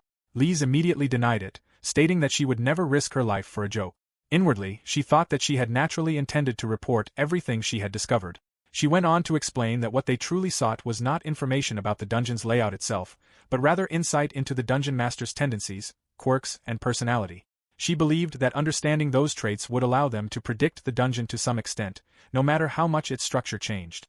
Throughout the discussion, Mary continued listening with visible concern. Tony Richards explained that they still required further investigation, noting that they were prioritizing dungeons that were more difficult to conquer. Hearing this, Alan remained silent with a frustrated expression before stating that he would leave the decision of when to challenge the dungeon to them. Shrugging his shoulders, he acknowledged that he understood their reasoning and that they could conduct whatever investigations they wanted. His mood suddenly shifted to anger as he glared intensely, warning them that if they intended to make secretive moves like that again, they had better obtain his permission first. Alan aggressively grabbed Tony by the collar, shouting that, even if only temporarily, he was the hero and the leader of the party. Staring at him with wide eyes, he demanded that Tony remember who had received the royal decree and warned him to think carefully before taking any action. Tony calmly lowered his gaze and simply replied that he would keep it in mind. Breaking the tension, Albert clapped his hands to draw everyone's attention and announced that, now that everyone had arrived, they were ready to begin. Albert smiled gently as he addressed the group regarding their first dungeon conquest. The members of the party listened with various expressions as he asked whether it would be all right for them to discuss it first. Mary continued to look noticeably worried. Back in the dungeon, Cruz opened her mouth wide in frustration and loudly complained about how unbearably bored she was. She threw a massive tantrum, kicking her legs and flailing her arms wildly across the floor while Yuri watched nervously. As she continued thrashing about, Cruz vented that the adventurers had not shown up at all and demanded to know what on earth her father was so worried about. Wearing an uneasy smile, Yuri noted that Rick had been shut away in his room for 3 days, although she mentioned that the catalog had been taking care of his meals. The scene then showed Rick sitting alone at a desk covered with papers and glass vials. Watching him, Yuri admitted that she was beginning to worry as well. Rick sat at his desk with intense focus, scribbling down strategies while muttering to himself that increasing the number of divisions and scattering the entry routes would spread the monsters too thin, though doing so would also increase the cost of synthesis. By then, Cruz had reached the limit of her patience. Furious, she screamed that she could not take it anymore, complaining that if she did not blow off some steam soon, she would completely lose it. Determined to end her boredom, she stormed off, declaring that before she went to beat up the nearest monsters, she was going to drag her father out of his room. Yuri reached out to stop her, shouting that she must not disturb the master and pleading with her to wait. Ignoring the warnings, Cruz slammed the door open with a tremendous crash as she called out for her father. Inside the room, Rick was slumped motionless over his cluttered desk, surrounded by scattered papers, glass bottles, and laboratory equipment. Empty bottles lay strewn across the floor around his chair, and he did not move at all. The sight sent Cruz and Yuri into complete panic as they screamed in horror, convinced that he was dead. Rick slowly opened his tired eyes and let out a painful groan as he wondered where he was. Cruz smiled in relief, glad that he had finally awakened, while Yuri looked up with teary eyes and emotionally cried out to her master before leaning over the bed. Rick instantly panicked and screamed. Yuri tearfully embraced him, scolding him for trying to survive for 3 entire days on nothing but his homemade fatigue recovery potions. She gently reminded him that he was still human and that he would die if he did not eat. Through tears, she begged him to take better care of his own body, holding him close as she anxiously warned that if he collapsed first, everything else would fall apart. Rick apologized to Yuri for what he had done. Cruz pouted and addressed him as her father, mentioning that she wanted to drink some blood soon as well. Rick apologized again, admitting that he had completely forgotten about it. Yuri immediately snapped in anger, declaring that there was absolutely no way she would allow such a thing and insisting that drawing blood from a master who had just collapsed from malnutrition was completely outrageous. After calming down somewhat, Yuri raised a finger and explained that the first priority was making sure Rick ate properly. She stated that blood rich in nutrients was ideal and noted that human-run blood farms were very reliable in that regard. Listening to the unusual conversation, Rick broke into a nervous sweat as he quietly wondered whether he was actually being respected or simply being treated as a source of nutrients. With a wide-eyed smile, Yuri held up a pot and spatula, declaring that they would prepare a meal to help their master recover. Beside her, Cruz held a large kitchen knife with a completely blank and unconcerned expression. Yuri asked Rick to take his time and rest until the meal was ready. Sitting up weakly in bed, Rick looked somewhat uneasy but replied that he understood and was counting on them. After they left, he slowly sank back into his pillows and remained silent, burying his face in the blankets. Unable to settle down, he soon rolled back over and stared into the empty room, anxiously wondering whether Yuri and the others even knew how to cook. A large table was piled high with raw ingredients, including various kinds of fish, meat, and vegetables. Yuri declared that they would prepare delicious food so their master could regain his strength. The monsters enthusiastically cheered behind her and pumped their fists into the air. Standing with her arms crossed and a broad smile, Yuri proclaimed that, with so many helpers, they should be able to make something decent. The reality of the situation quickly set in when Cruz turned toward her and bluntly asked exactly what they were going to make. Yuri immediately fell silent, and her confident smile stiffened as she realized she had no plan at all. Yuri anxiously wondered what they should do since she had never really considered what humans ate. Cruz suddenly remembered something Rick had once told her when she had asked about alchemy. The story shifted to a flashback of Rick in a library as he thought about how to explain alchemy. Raising a finger, he cheerfully described the concept as being similar to cooking, explaining that alchemy involved combining multiple ingredients to create something with an entirely different value, much like flavor. Yuri questioned the meaning of cooking, and Rick smiled as he realized she would not know anything about it. As Yuri listened, the idea gradually clicked in her mind, leading her to conclude that alchemy was cooking and cooking was alchemy. She looked ahead and wondered what that meant in other words. Wearing a sharp-toothed grin, Cruz dramatically connected the dots. Excitedly pointing toward her father's room filled with alchemy tools, she concluded that if they used his equipment and mixed things together, they could surely make something. Yuri was left completely speechless. Yuri suddenly came up with an idea and excitedly explained that food might be made the same way as alchemy. She reasoned that since potions could affect the human body, ordinary food should also be possible to create through similar methods. However, she quickly realized a problem. None of them knew how to use alchemy. Before she could dwell on it any further, Cruz ignored the issue, rummaged through the ingredients, and confidently declared that as long as it was not poisonous, it should be fine. Standing proudly with her hands on her hips while holding a squash, Cruz instructed everyone to chop up the ingredients, mix them together, and simply let them simmer. Wearing a wild, sharp-toothed grin, she raised a large kitchen knife into the air alongside a giant raw fish and ordered everyone to imitate what they saw, convinced that it would work. Yuri and the monsters enthusiastically cheered as Cruz loudly signaled the start of the cooking.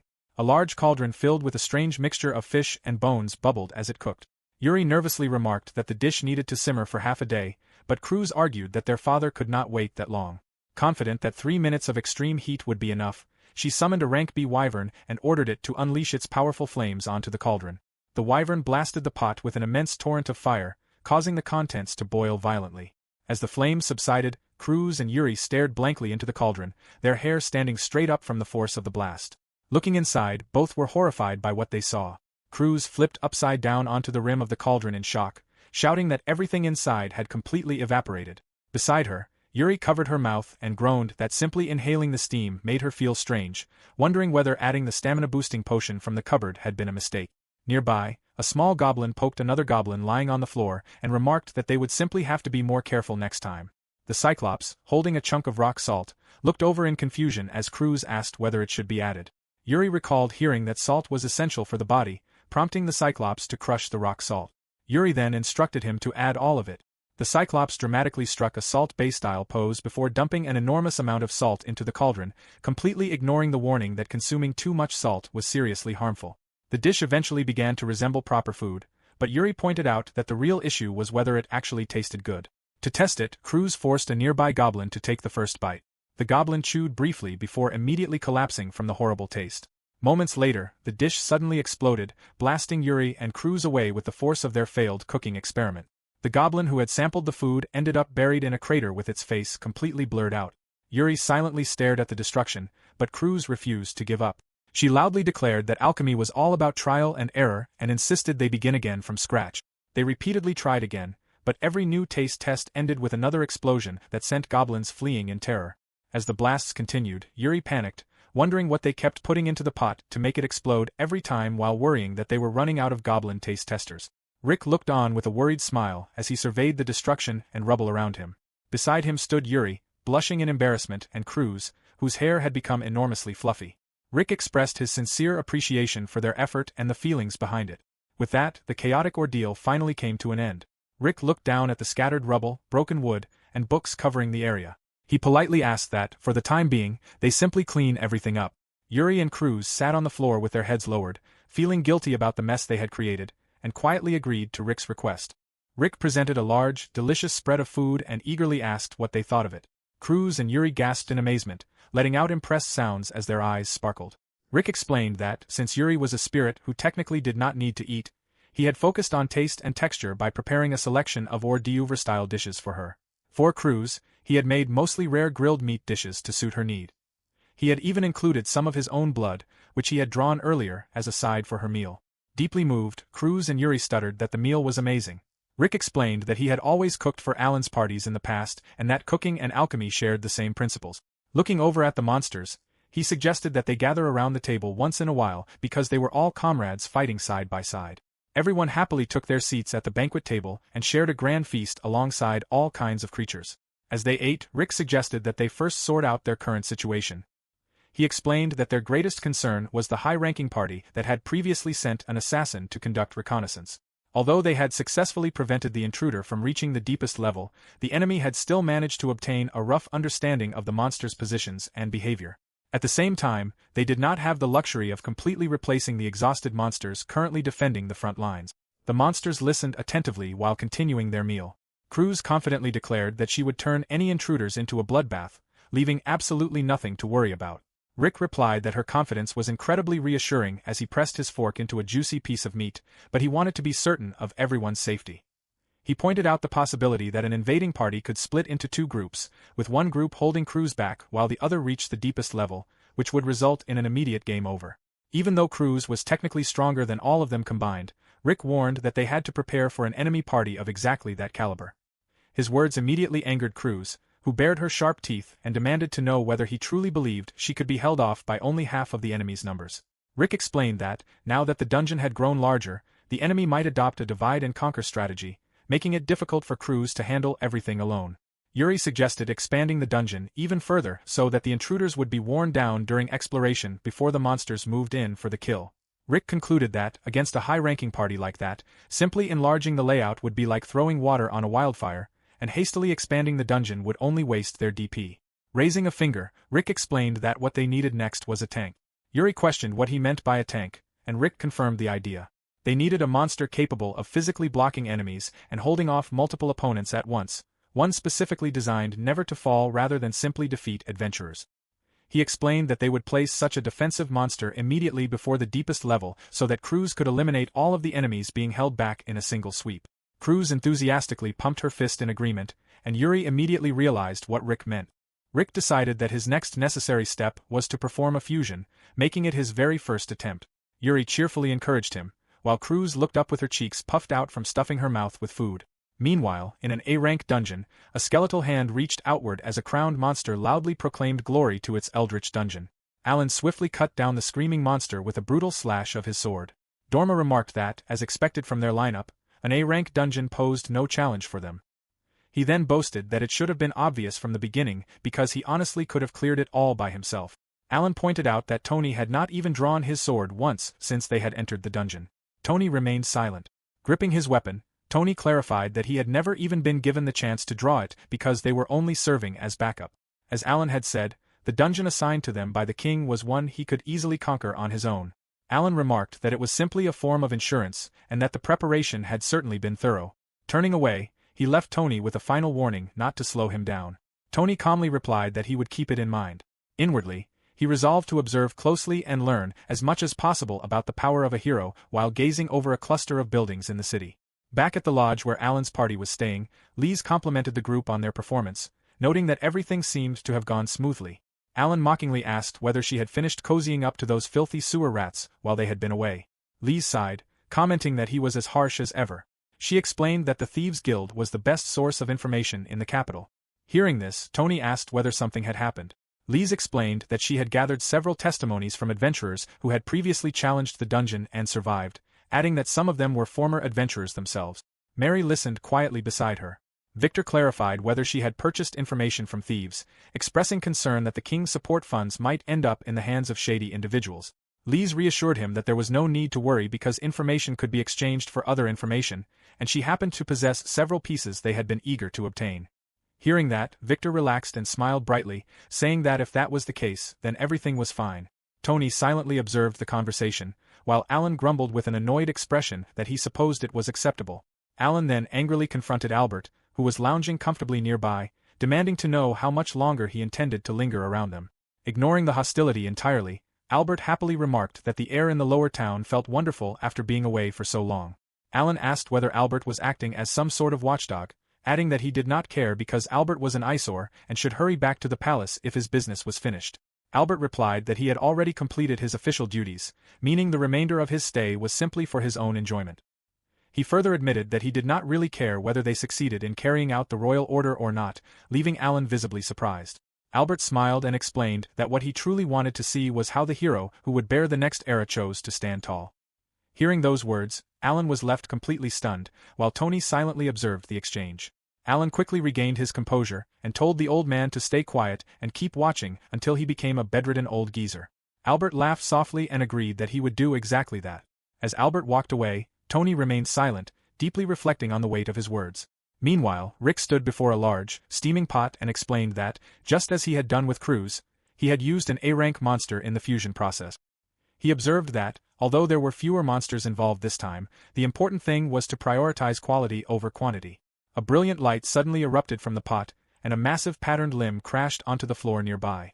Rick watched with intense focus, anxiously wondering whether this fusion would ultimately bring them fortune or disaster. Moments later, a huge dragon burst out of the glowing pot and crashed into the room. Rick stared at it in shock before realizing that it was, in fact, a dragon. The newest additions to Alan's party walked along a cobblestone road with their backs turned toward their destination. At the front of the group, Tony gestured with his staff and remarked that the time had come. He explained that, after clearing the next dungeon, they would challenge the mysterious dungeon. Lise and Iron listened as he spoke. Victor asked whether that meant they had gathered enough information, and Tony confirmed that they had. More importantly, he believed that, through their previous expeditions, the newly formed allies had come to understand each other's abilities to some extent by covering one another's weaknesses. Alan dismissed the discussion as ridiculous. He found the idea of companionship disgusting and believed that everyone should learn to manage on their own. He warned the new members not to get in his way. Hoping to ease the growing tension, Christopher awkwardly smiled and agreed that they should fundamentally follow the hero's wishes, reasoning that doing so would likely allow the hero to demonstrate his abilities more effectively. Christopher further remarked that, as a party, they were probably taking the correct approach. His comments visibly agitated Dorma and Victor. Later, Victor, Dorma, and Mary sat down together for a conversation. They reflected that mutual complementarity meant placing the right person in the right role, whereas trying not to upset Alan was the complete opposite of that principle. They noted that Alan had earned the title of hero precisely because of that very trait. His overwhelming strength, which crushed everything through sheer power, naturally captivated people. However, the kind of strength that inspired admiration was different from the talent required to lead others. Alan then asked Dorma and Mary what their purpose had been when they joined the party. The scene shifted to a battle inside a dungeon, where Mary appeared absent-minded. She snapped back to reality when Victor called out to her, but by the time she attempted to heal him, Iron had already done so. Iron remarked that Mary's lack of awareness made her a troublesome companion. Mary apologized. Noticing the commotion behind him, Alan scolded Mary, saying that if she was only going to sit there wearing that foolish smile, he would rather she remain expressionless because she would at least be less irritating to look at. He coldly reminded her not to forget that she could be replaced at any time. After the battle, Mary approached Iron and asked the same question, wondering why she had chosen to become a healing mage. Iron commented that it was the sort of question only a newcomer would ask. She then asked Mary how long she had been part of the hero's party. Mary lowered her hood, looked down, and apologized, admitting that it had been a strange question to ask. As Iron puffed on her tobacco pipe, she explained that there was someone she wanted to support, indirectly referring to Tony. Mary wondered why. Iron continued by explaining that, although Tony appeared difficult to understand from the outside, was poor with words, and was certainly not someone naturally suited to lead others, his devotion to the hero was completely genuine, to the point that it could even be called faith. She declared that she had devoted herself to supporting him and would do anything to help him become a hero. She added that the others, including Christopher and Lise, felt the same way. Mary quietly listened without responding. Elsewhere, a transaction appeared to be taking place at the back of an alley. Lise handed a piece of paper containing the requested information to a stranger, who expressed his gratitude. Lise casually remarked on the stranger's unusual tastes before waving goodbye. The stranger immediately opened the scroll. Mary happened to witness the exchange and wondered what had just happened. To her surprise, the stranger was Albert Grace, the mysterious alchemist who resided at the palace.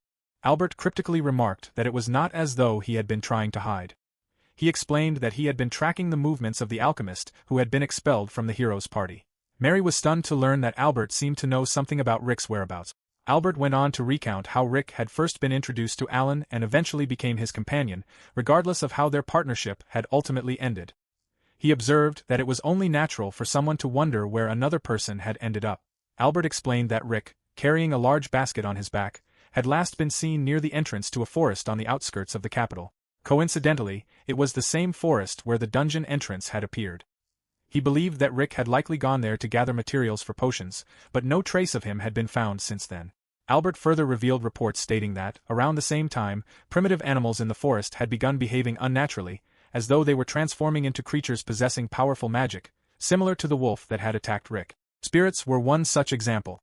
Hearing this, Mary quietly cursed to herself as she suddenly remembered that Yuri was, in fact, a spirit who now served Rick. Back in the present, Albert asked Mary what she was hiding. He pointed out that her passive attitude somehow differed from Alan's supposed good intentions. Mary clenched her fist and insisted that she was hiding nothing, lowering her gaze with a meek and rigid expression. She recalled how, in the past, everyone had acknowledged her talent for healing magic. When she had been given the opportunity to join the hero's party, she had simply decided to accept it. Mary then cleared up Albert's suspicions, explaining that this was the only reason she had joined. She added that, just as Alan had once said, there were plenty of healers like her. Alan sat up from his chair and sarcastically questioned what exactly Mary was trying to pull. He demanded that she explain herself as she stood before them. Aaron leaned back on the couch in a relaxed manner and told Alan to hold it. The discussion intensified as Alan scolded Mary, asking why she could not listen for a change. Victor tried to mediate the situation, attempting to calm Alan down and encouraging him to sit back down with an awkward smile. Alan looked away from Victor and scoffed at his attempt. Aaron glanced at Mary and explained that Mary could no longer keep up with the party. Mary honestly admitted that, with her abilities, she would only hold everyone back, and besides, she hesitated before continuing, leaving the party curious. She then opened up further, explaining that she had only been doing her best all this time because she wanted to be of help to the hero. As Mary continued expressing her feelings, Alan grew increasingly silent and intimidating. After everything Alan had put the party through, Mary could no longer suppress her frustration and burst into tears, declaring that Alan was not a hero at all. The statement shocked everyone into silence, though Aaron responded with a smirk. Victor immediately called out Alan's name, knowing the kind of person he was. Alan's face darkened, leaving Victor terrified of what he might do to Mary. However, Alan instructed Mary to continue. Mary's frustration only intensified as she ground her teeth, no longer able to restrain her emotions. She added that, looking back, she should have realized the truth when they had kicked Rick out of the party. Growing more emotional, she raised her voice and pointed out that they had casually cast aside someone who had devoted himself to the party for so long. Whenever things did not go Alan's way, he lashed out at everyone around him and never reflected on his own behavior. As a result, he drove away Mr. Fitz, and Matilda even lost her life. Mary screamed at the top of her lungs as she condemned Alan for his despicable and reckless behavior, demanding to know whether he realized what he had been avoiding all this time. She declared that the problem was obvious to every member of the party. The only reason no one said it aloud was because no one expected anything from him anymore. Dorma adjusted her glasses, unable to believe what she was witnessing. Victor once again attempted to mediate, insisting that Mary had said enough. Driven by her long-suppressed emotions, Mary refused to stop. More tears streamed down her face as she declared that calling someone as vile and despicable as Alan a hero was a complete joke. As her final condemnation, she stated that Alan had no right to call himself a hero. Those words finally sent Alan into a fury. Alan calmly asked whether that was all Mary had to say as he stared at her while she caught her breath after pouring out her feelings. Remaining in his seat, he smiled maliciously and sarcastically questioned how Mary's childish whining was supposed to help as they prepared to take on the next challenge. He added that all it accomplished was sowing distrust within the party and lowering morale. Alan suddenly rose from his chair, his hand twitching with rage as he pointed out that Mary was displaying an uncooperative attitude toward a hero acting under the king's orders.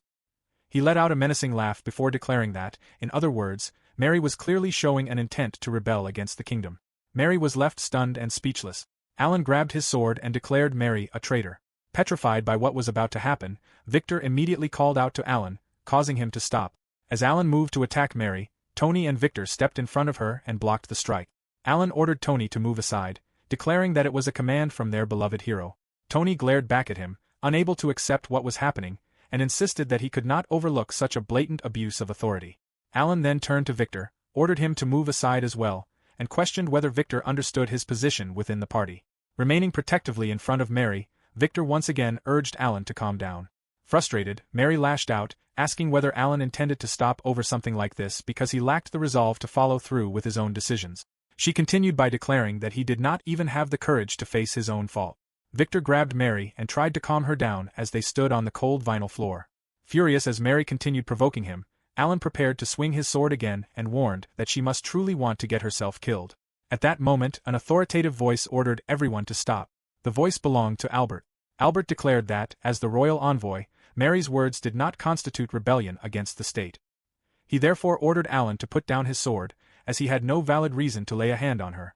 Alan remained silent and obeyed the old man's command. Albert expressed no objection to Mary's desire to leave the party, explaining that it was an internal matter for the party to resolve. The party listened in silence as Albert stated that if the situation escalated from heated words to bloodshed, he would have to question whether Alan possessed the awareness expected of a member of the hero's party. For the time being, Albert announced that Mary would remain in his custody. No one was to interfere with her until the mission was over, after which everyone could do as they wished regarding her departure. Albert then asked the party whether they could agree to the arrangement. Unable to meet anyone's gaze because of the commotion she had caused, Mary apologized to everyone for inconveniencing them. Alan merely glared at her in anger, knowing he could do nothing despite the offense she had caused him. Dorma remarked that they had all shown something rather unsightly. Chris attempted to lighten the mood by insisting that they should not worry too much, while Aaron continued watching the distressed Mary. Chris cheerfully pointed out that, since they all bore grave responsibilities related to the state, misunderstandings in human relationships like this were bound to happen. Tony remained deep in thought after the heated argument. Victor tried to reason with Alan, explaining that he understood the urge to lose his temper because of what Mary had said. However, he also pointed out that Alan had gone too far by attempting to take Mary's life. Alan dismissed his concerns and told Victor to forget what had already happened. He immediately redirected the conversation back to the mission, stating that their objective was to conquer the dungeon as representatives of the kingdom and that nothing else mattered. Declaring that the mission was simple, he instructed Victor to complete it quickly alongside the others. Afterward, he chillingly ordered Victor to silence the foolish individuals who had sullied their honor. Victor was left petrified, realizing that Alan appeared to be plotting something against Mary. Alan responded with a menacing laugh, while Mary continued yearning for Rick's presence. Back at the dungeon, Rick tested whether Yuri could hear him through the communication paper. Yuri confirmed from the other end that the communication paper was functioning without any issues. Meanwhile, the final touches had been completed on the dungeon that Rick and Yuri had steadily built together. With Yuri continuing her surveillance of the first and second layers, everything remained under control. The first layer consisted of a maze filled with traps, with only a small number of monsters stationed throughout. The maze was intricately designed, and its traps were intended to throw intruders into a panic before eliminating them. Depending on the situation, monsters and other forces could be deployed through warp formations. By observing the intruders' actions through the crystal ball and delaying their advance, the first layer also served to gather information and prepare for future battles. The second layer consisted of forests and rocky terrain. Unlike the first layer, it offered fewer walls and floors suitable for placing traps. However, the poor visibility made it ideal for luring intruders into guerrilla warfare. A small number of monsters laid traps and manipulated the surrounding plants to catch intruders off guard, turning the entire area into a relentless series of wave-like attacks. The only entrance to the deepest layer was guarded by skeletons, which took advantage of strong defensive positions and favorable terrain to ambush intruders. So far, no one had ever managed to get past them. The deepest layer housed the dragon's nest within the dungeon. After overcoming the fear and hardship of the forest and rocky regions, challengers would face the recently synthesized fire dragon. Its overwhelming power and the hellfire consuming the entire chamber would mercilessly crush and incinerate any intruder. It was a role befitting the defense of Yuri and her master's love nest. Among monsters of the same rank, such as cyclopes and dungeon wolves, some were simply unsuited for certain assignments. For that reason, the master's skills and alchemy played an essential role. Ordinary synthesis was difficult, and gathering even a small number of powerful monsters with exceptional abilities was nearly impossible. That was what made the master's skill so formidable. Furthermore, every monster assigned to the dungeon received golden potions made by the master, causing them to exude a far more powerful presence than they actually possessed.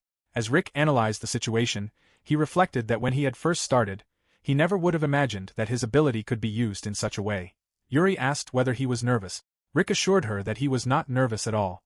Instead, he was excited to see how his efforts would bear fruit, and he smiled happily. Yuri admitted that she felt the same way. Cruz then entered the room and called out to her father. She admitted that her earlier thoughts had been correct, and that not being able to fight on the front lines was deeply frustrating. Rick completed her unfinished thought before she could finish expressing it, and Cruz eagerly confirmed that he was exactly right. Rick leaned forward with a smile and reminded her that the duty he had assigned to her, guarding him on the deepest level, was the most important role of all. He further explained that, in the chaotic region between the second layer and the deepest part of the dungeon, Cruz might become the key to finishing off intruders. That was the purpose of the warp platform. Rick patted Cruz on the head as he explained that the golden potions and the fire dragon were merely setting the stage for her because she was the true star of the operation. Flattered by the praise, Cruz modestly downplayed his compliment, feeling that being praised so highly was embarrassing. Rick was about to continue, but as he closed his eyes and kept patting Cruz on the head, he reflected that if they carelessly sent her out on an expedition, she would probably end up causing trouble somewhere unexpected. Yuri silently shared the same thought. Before he could forget, Rick turned to Yuri with a grateful smile and thanked her for guiding him all the way to this point. Yuri blushed as Rick promised that he would definitely protect the place she had prepared for them. Overwhelmed by his appreciation, Yuri trembled, clenched her fists, and burst into tears as she ran toward her master. She embraced him and praised him in return, telling him that he had become a splendid dungeon master and that she truly felt fortunate to have formed a contract with him. Rick gently tried to calm her down, reminding her that the real challenge was only just beginning. Meanwhile, Cruz rode on the goblin's back, listening to their exchange with growing excitement for the battle ahead. In the forest, Alan's party slew a minotaur. They had not even entered the dungeon yet, but its life force was already attracting nearby monsters. The appearance of monsters of that rank emerging from their nests indicated that the dungeon had grown considerably. Chris urged everyone to hurry.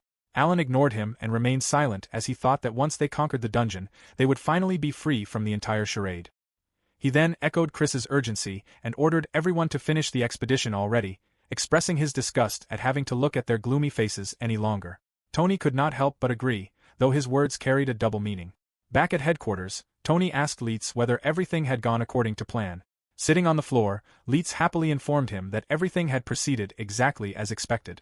Thanks to the exchange of information with the Thieves' Guild, news of the hero's scandal had already spread throughout the capital. As a result, even if Alan survived, there would no longer be any place for him as a hero. Tony was determined to restore the image of what a hero should be, making it imperative that they carry out their plan. The dungeon raid was their only opportunity to eliminate Alan. It was the Alan Cole assassination plan. Through it, Tony intended to become the true hero. Aaron smiled, believing that Tony would finally become the hero he had always admired. Tony's resolve never wavered, and he no longer cared what stood in his way. At the same time, Rick remained equally determined to protect his dungeon and become the strongest dungeon master possible. He was ready for Alan at any time. In the kingdom, a servant entered the room to inform the king that Lord Albert had reported that Alan Cole and the others had begun the raid on the final dungeon. Lying in bed, the king fixed a sharp gaze ahead and reflected that the hero candidates would now have to prove whether they were truly worthy of becoming the hope of the kingdom. Meanwhile, inside the dungeon, Rick recognized Tony Richards as soon as he entered. When Yuri asked whether he knew him, Rick clarified that he had only heard of him as a famous S-rank adventurer who was rumored to be one of the top candidates for hero. They observed that the two people accompanying Tony were members of his party, specifically a sorcerer and a healing mage. Rick was then surprised to see another member enter.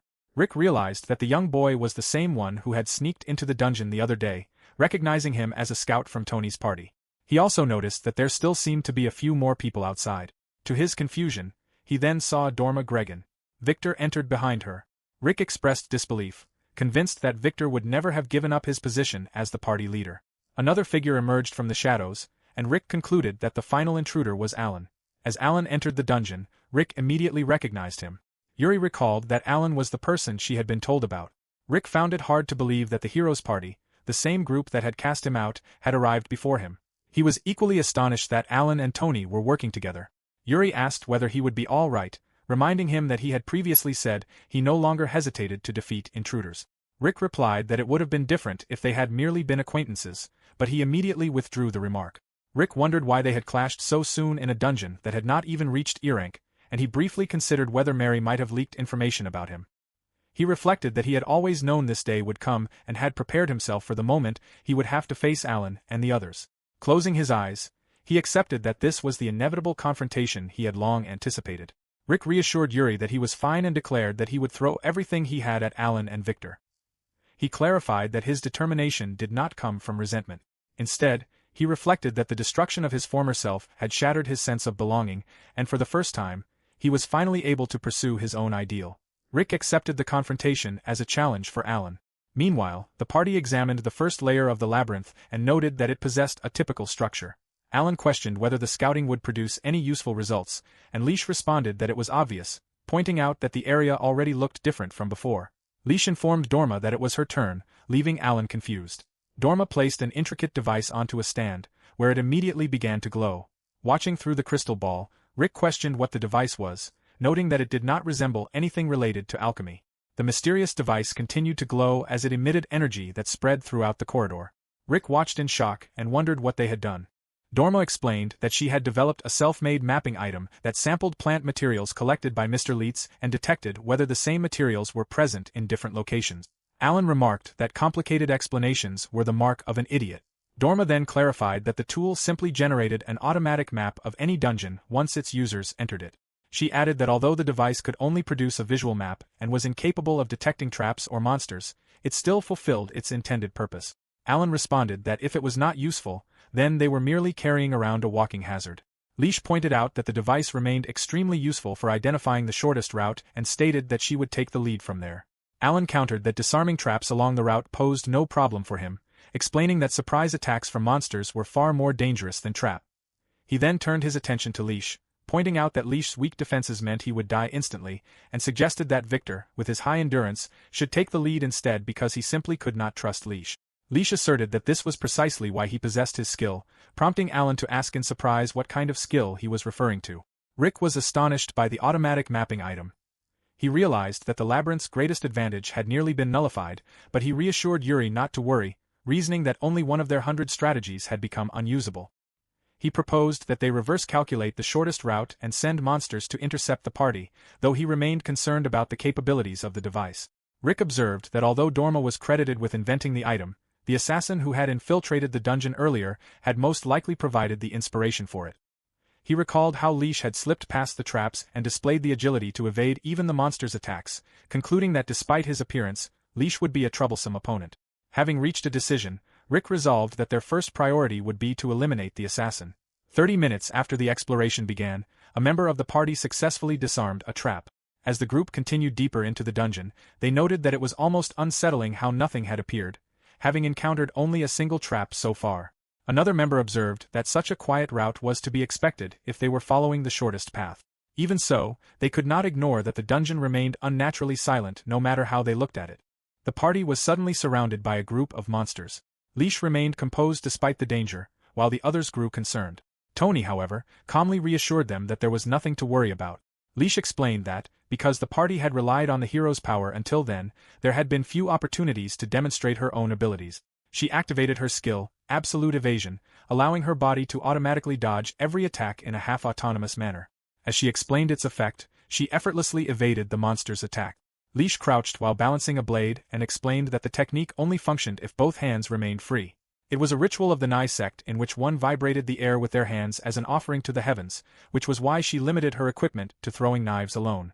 Victor remarked that he was impressed she had noticed such specific requirements, though he remained uneasy about sending someone so young to the front lines. Tony corrected him, explaining that they had misunderstood the situation because Leash was actually the oldest member of the party. Alan questioned who Leash really was.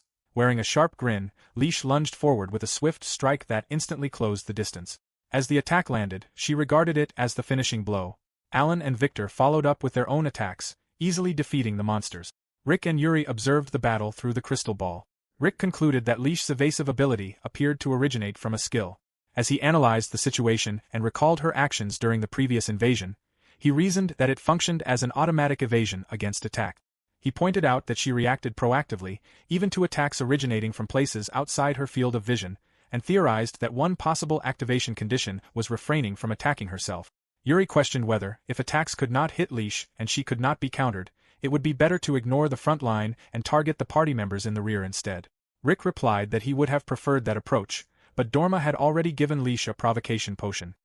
He explained that the potion enraged monsters for a certain period of time and forced them to focus their attacks on the person who had consumed it.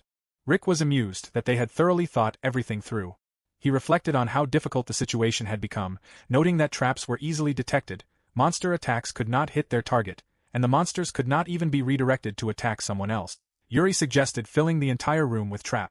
Rick concluded that such an approach would not work because, even against skills specialized in evasion, there would still be enough room to escape. Rick continued considering their options. He pointed out that there was no guarantee they could catch the intruders even then. To begin with, traps were disabled too quickly, and they could not afford to waste dungeon points because they needed to save them for large-scale renovations on the deeper floors. They also required a substantial amount to produce more golden potions. Yuri concluded that, in that case, their only option was to have someone else step on the traps in the intruder's place. Yuri then questioned the practicality of her own suggestion, wondering who would step on the traps for them if the attacks still could not hit the intended target. After a brief moment of contemplation, Rick suddenly realized the solution. He excitedly told Yuri that they would go with that plan. Rick concluded that they only needed to make changes to the final room of the first floor. Meanwhile, Alan's party approached a hallway obstructed by a web of crisscrossing rope. After observing the area, Dorma noted that, according to the map, the entrance to the second floor appeared to be just ahead. Alan remarked that this was the final room. Victor examined the corridor filled with ropes and wondered whether something so obviously resembling a trap had simply been left in place, speculating that perhaps the design had become sloppy for the final room. Tony instructed Leash to disarm it. As Leash moved toward the trap, someone suddenly triggered it. An armored boar, identified as a B-rank monster, suddenly appeared inside the room. Leash fixed her gaze on the monster as it charged directly toward her. Watching the charging armored boar, Leash realized that the effect of the aggro voice caused it to charge straight at her. She noticed that the trap lay directly along the line between herself and the monster and concluded that, if they did not step on the trap themselves, they could simply make the monster trigger it and become caught in it instead. A confident smile crossed her face, convinced that no matter what kind of attack came, her skill would protect her. At that moment, a glowing magic circle suddenly appeared beneath her feet, taking her by surprise. Leash struggled against the sudden force and questioned what was happening. Dorma identified it as a curse that increased weight. Leash immediately realized the danger, thinking that if the weight continued to increase, the situation would become disastrous for her. As the armored boar continued its charge toward her, the others called out her name. The curse of weight activated as the armored boar charged, spreading its effect throughout the entire room. The curse doubled the target's weight, a property that normally granted tanks the defensive power to resist being knocked back with ease. Meanwhile, Leash struggled under the boar's assault. The curse had not originally been intended as a debuff, but for Leash, whose greatest weapon was agility, it proved fatal. Crushed beneath the overwhelming weight, Leash collapsed to the ground and was left unable to move as the others watched in concern. Alan then slashed the armored boar in half. Yuri celebrated that their plan had worked. Rick explained that the curse of weight was merely a disadvantage for agile assassins, whereas it created perfect synergy with the armored boar, which specialized in body weight-based charges. He noted that the impact must have felt like being struck directly by a cannonball. Yuri observed that Rick's prediction had been correct, as the debuff had taken effect even though the attack itself had not landed. Rick agreed, though he did so with slight hesitation. As Rick continued observing the situation, he realized that it looked less like Leash had failed to dodge and more as though the skill itself had never activated. He speculated that the curse of weight had unintentionally violated one of the skill's activation conditions. Rick concluded that one of the requirements for absolute evasion was an equipment weight limit. The skill demanded extremely precise adjustments, to the point that Leash had reduced defensive equipment to the absolute minimum. Ironically, Rick's strategy had struck directly at that weakness. His curiosity shifted toward discovering the exact activation conditions of the skill, but Yuri reminded him that it was not the time to indulge his obsession with research. After examining Leash, Aaron determined that the situation was extremely serious. Leash's entire skeleton had been shattered, and it was a miracle that she was still alive. Alan coldly declared that they should leave Leash behind, insisting that they did not have time to babysit someone who was half dead. Aaron argued that there was still a chance Leash might survive. Alan considered how they would scout the second layer and deal with its trap. Now that they knew the party would be taking the shortest route, he concluded that they would avoid any major traps, while the remaining obstacles could be handled with Dorma's mapping item. Dorma stood silently, appearing hesitant. Alan remarked that they were wasting time and warned that someone could already be modifying the layout of the next floor. He then offered to personally make sure everyone started moving immediately if necessary. Tony dismissed the threat, stating that such measures would not be necessary as he drew his sword. Tony stood over Leash with his blade in hand. Leash struggled to breathe and attempted to speak while Tony looked down at her with cold eyes. Tony's thoughts drifted back to the first time he had met Leash. 10 years earlier, at Arledge Royal Castle, Albert had identified Leash as the perpetrator behind the attempted assassination of the king. Tony had been astonished that someone like Leash had been allowed to live. Lord Albert responded that what interested him was not a person's past deeds, but their talent and the future results that talent could produce. He stated that Leish's talent was no exception. Lord Albert stated that the prisoner was destined to have a significant impact on Tony's future. Tony then asked for the prisoner's name. Wearing a weary expression, the prisoner replied that there was no name to give and that Tony could call the prisoner whatever he wished. At another time, the prisoner looked away and challenged Tony, questioning whether he truly believed he could become a hero through nothing more than pretty words. Tony maintained that it was precisely because those words were beautiful that they could continue to serve as everyone's hope. Gazing into the distance, he reaffirmed his determination to pursue his ideals regardless of the cost, while Christopher and Aaron listened intently. The prisoner continued by warning Tony that he should at least be prepared to let his comrades dirty their hands along the way. The prisoner declared a willingness to bear all of the darkness while Tony pursued his ideals and asked only that, when that darkness was no longer needed, Tony would dirty his own hands upon the prisoner in return. Tony's thoughts returned to the present. Looking down at the battered and bloodied Leish, he silently expressed his gratitude for everything Leish had done until then before swinging his blade and bringing the struggle to an abrupt end. Leish's hand lay motionless on the stone floor. Tony wiped his blade clean and calmly apologized for the trouble before urging the party to continue forward. Alan glanced back with annoyance and remarked that the deed should have been done from the beginning. Tony quietly wished for Leish to wait for him. As they walked away, Tony reflected that now Leish's role had come to an end. He would ensure they earned the title of hero. Meanwhile, Rick watched the party's progress through the crystal ball. He reflected that although he had intended to wear them down during their exploration of the first floor, they had reached the second floor with far more stamina remaining than expected. The simultaneous arrival of two adventurers possessing S-rank level strength had never been part of his plan, and he acknowledged that events rarely unfolded as intended. Rick then called for Cruz, who eagerly responded to her father. Rick issued a new directive, changing the original plan. He decided that they would engage the party on the second floor and instructed Cruz to stall their advance by getting in their way. He then asked whether he could count on her. Cruz responded with a confident grin, fully accepting the task. She enthusiastically suggested eliminating the entire party on the spot, but Rick reminded her not to go overboard.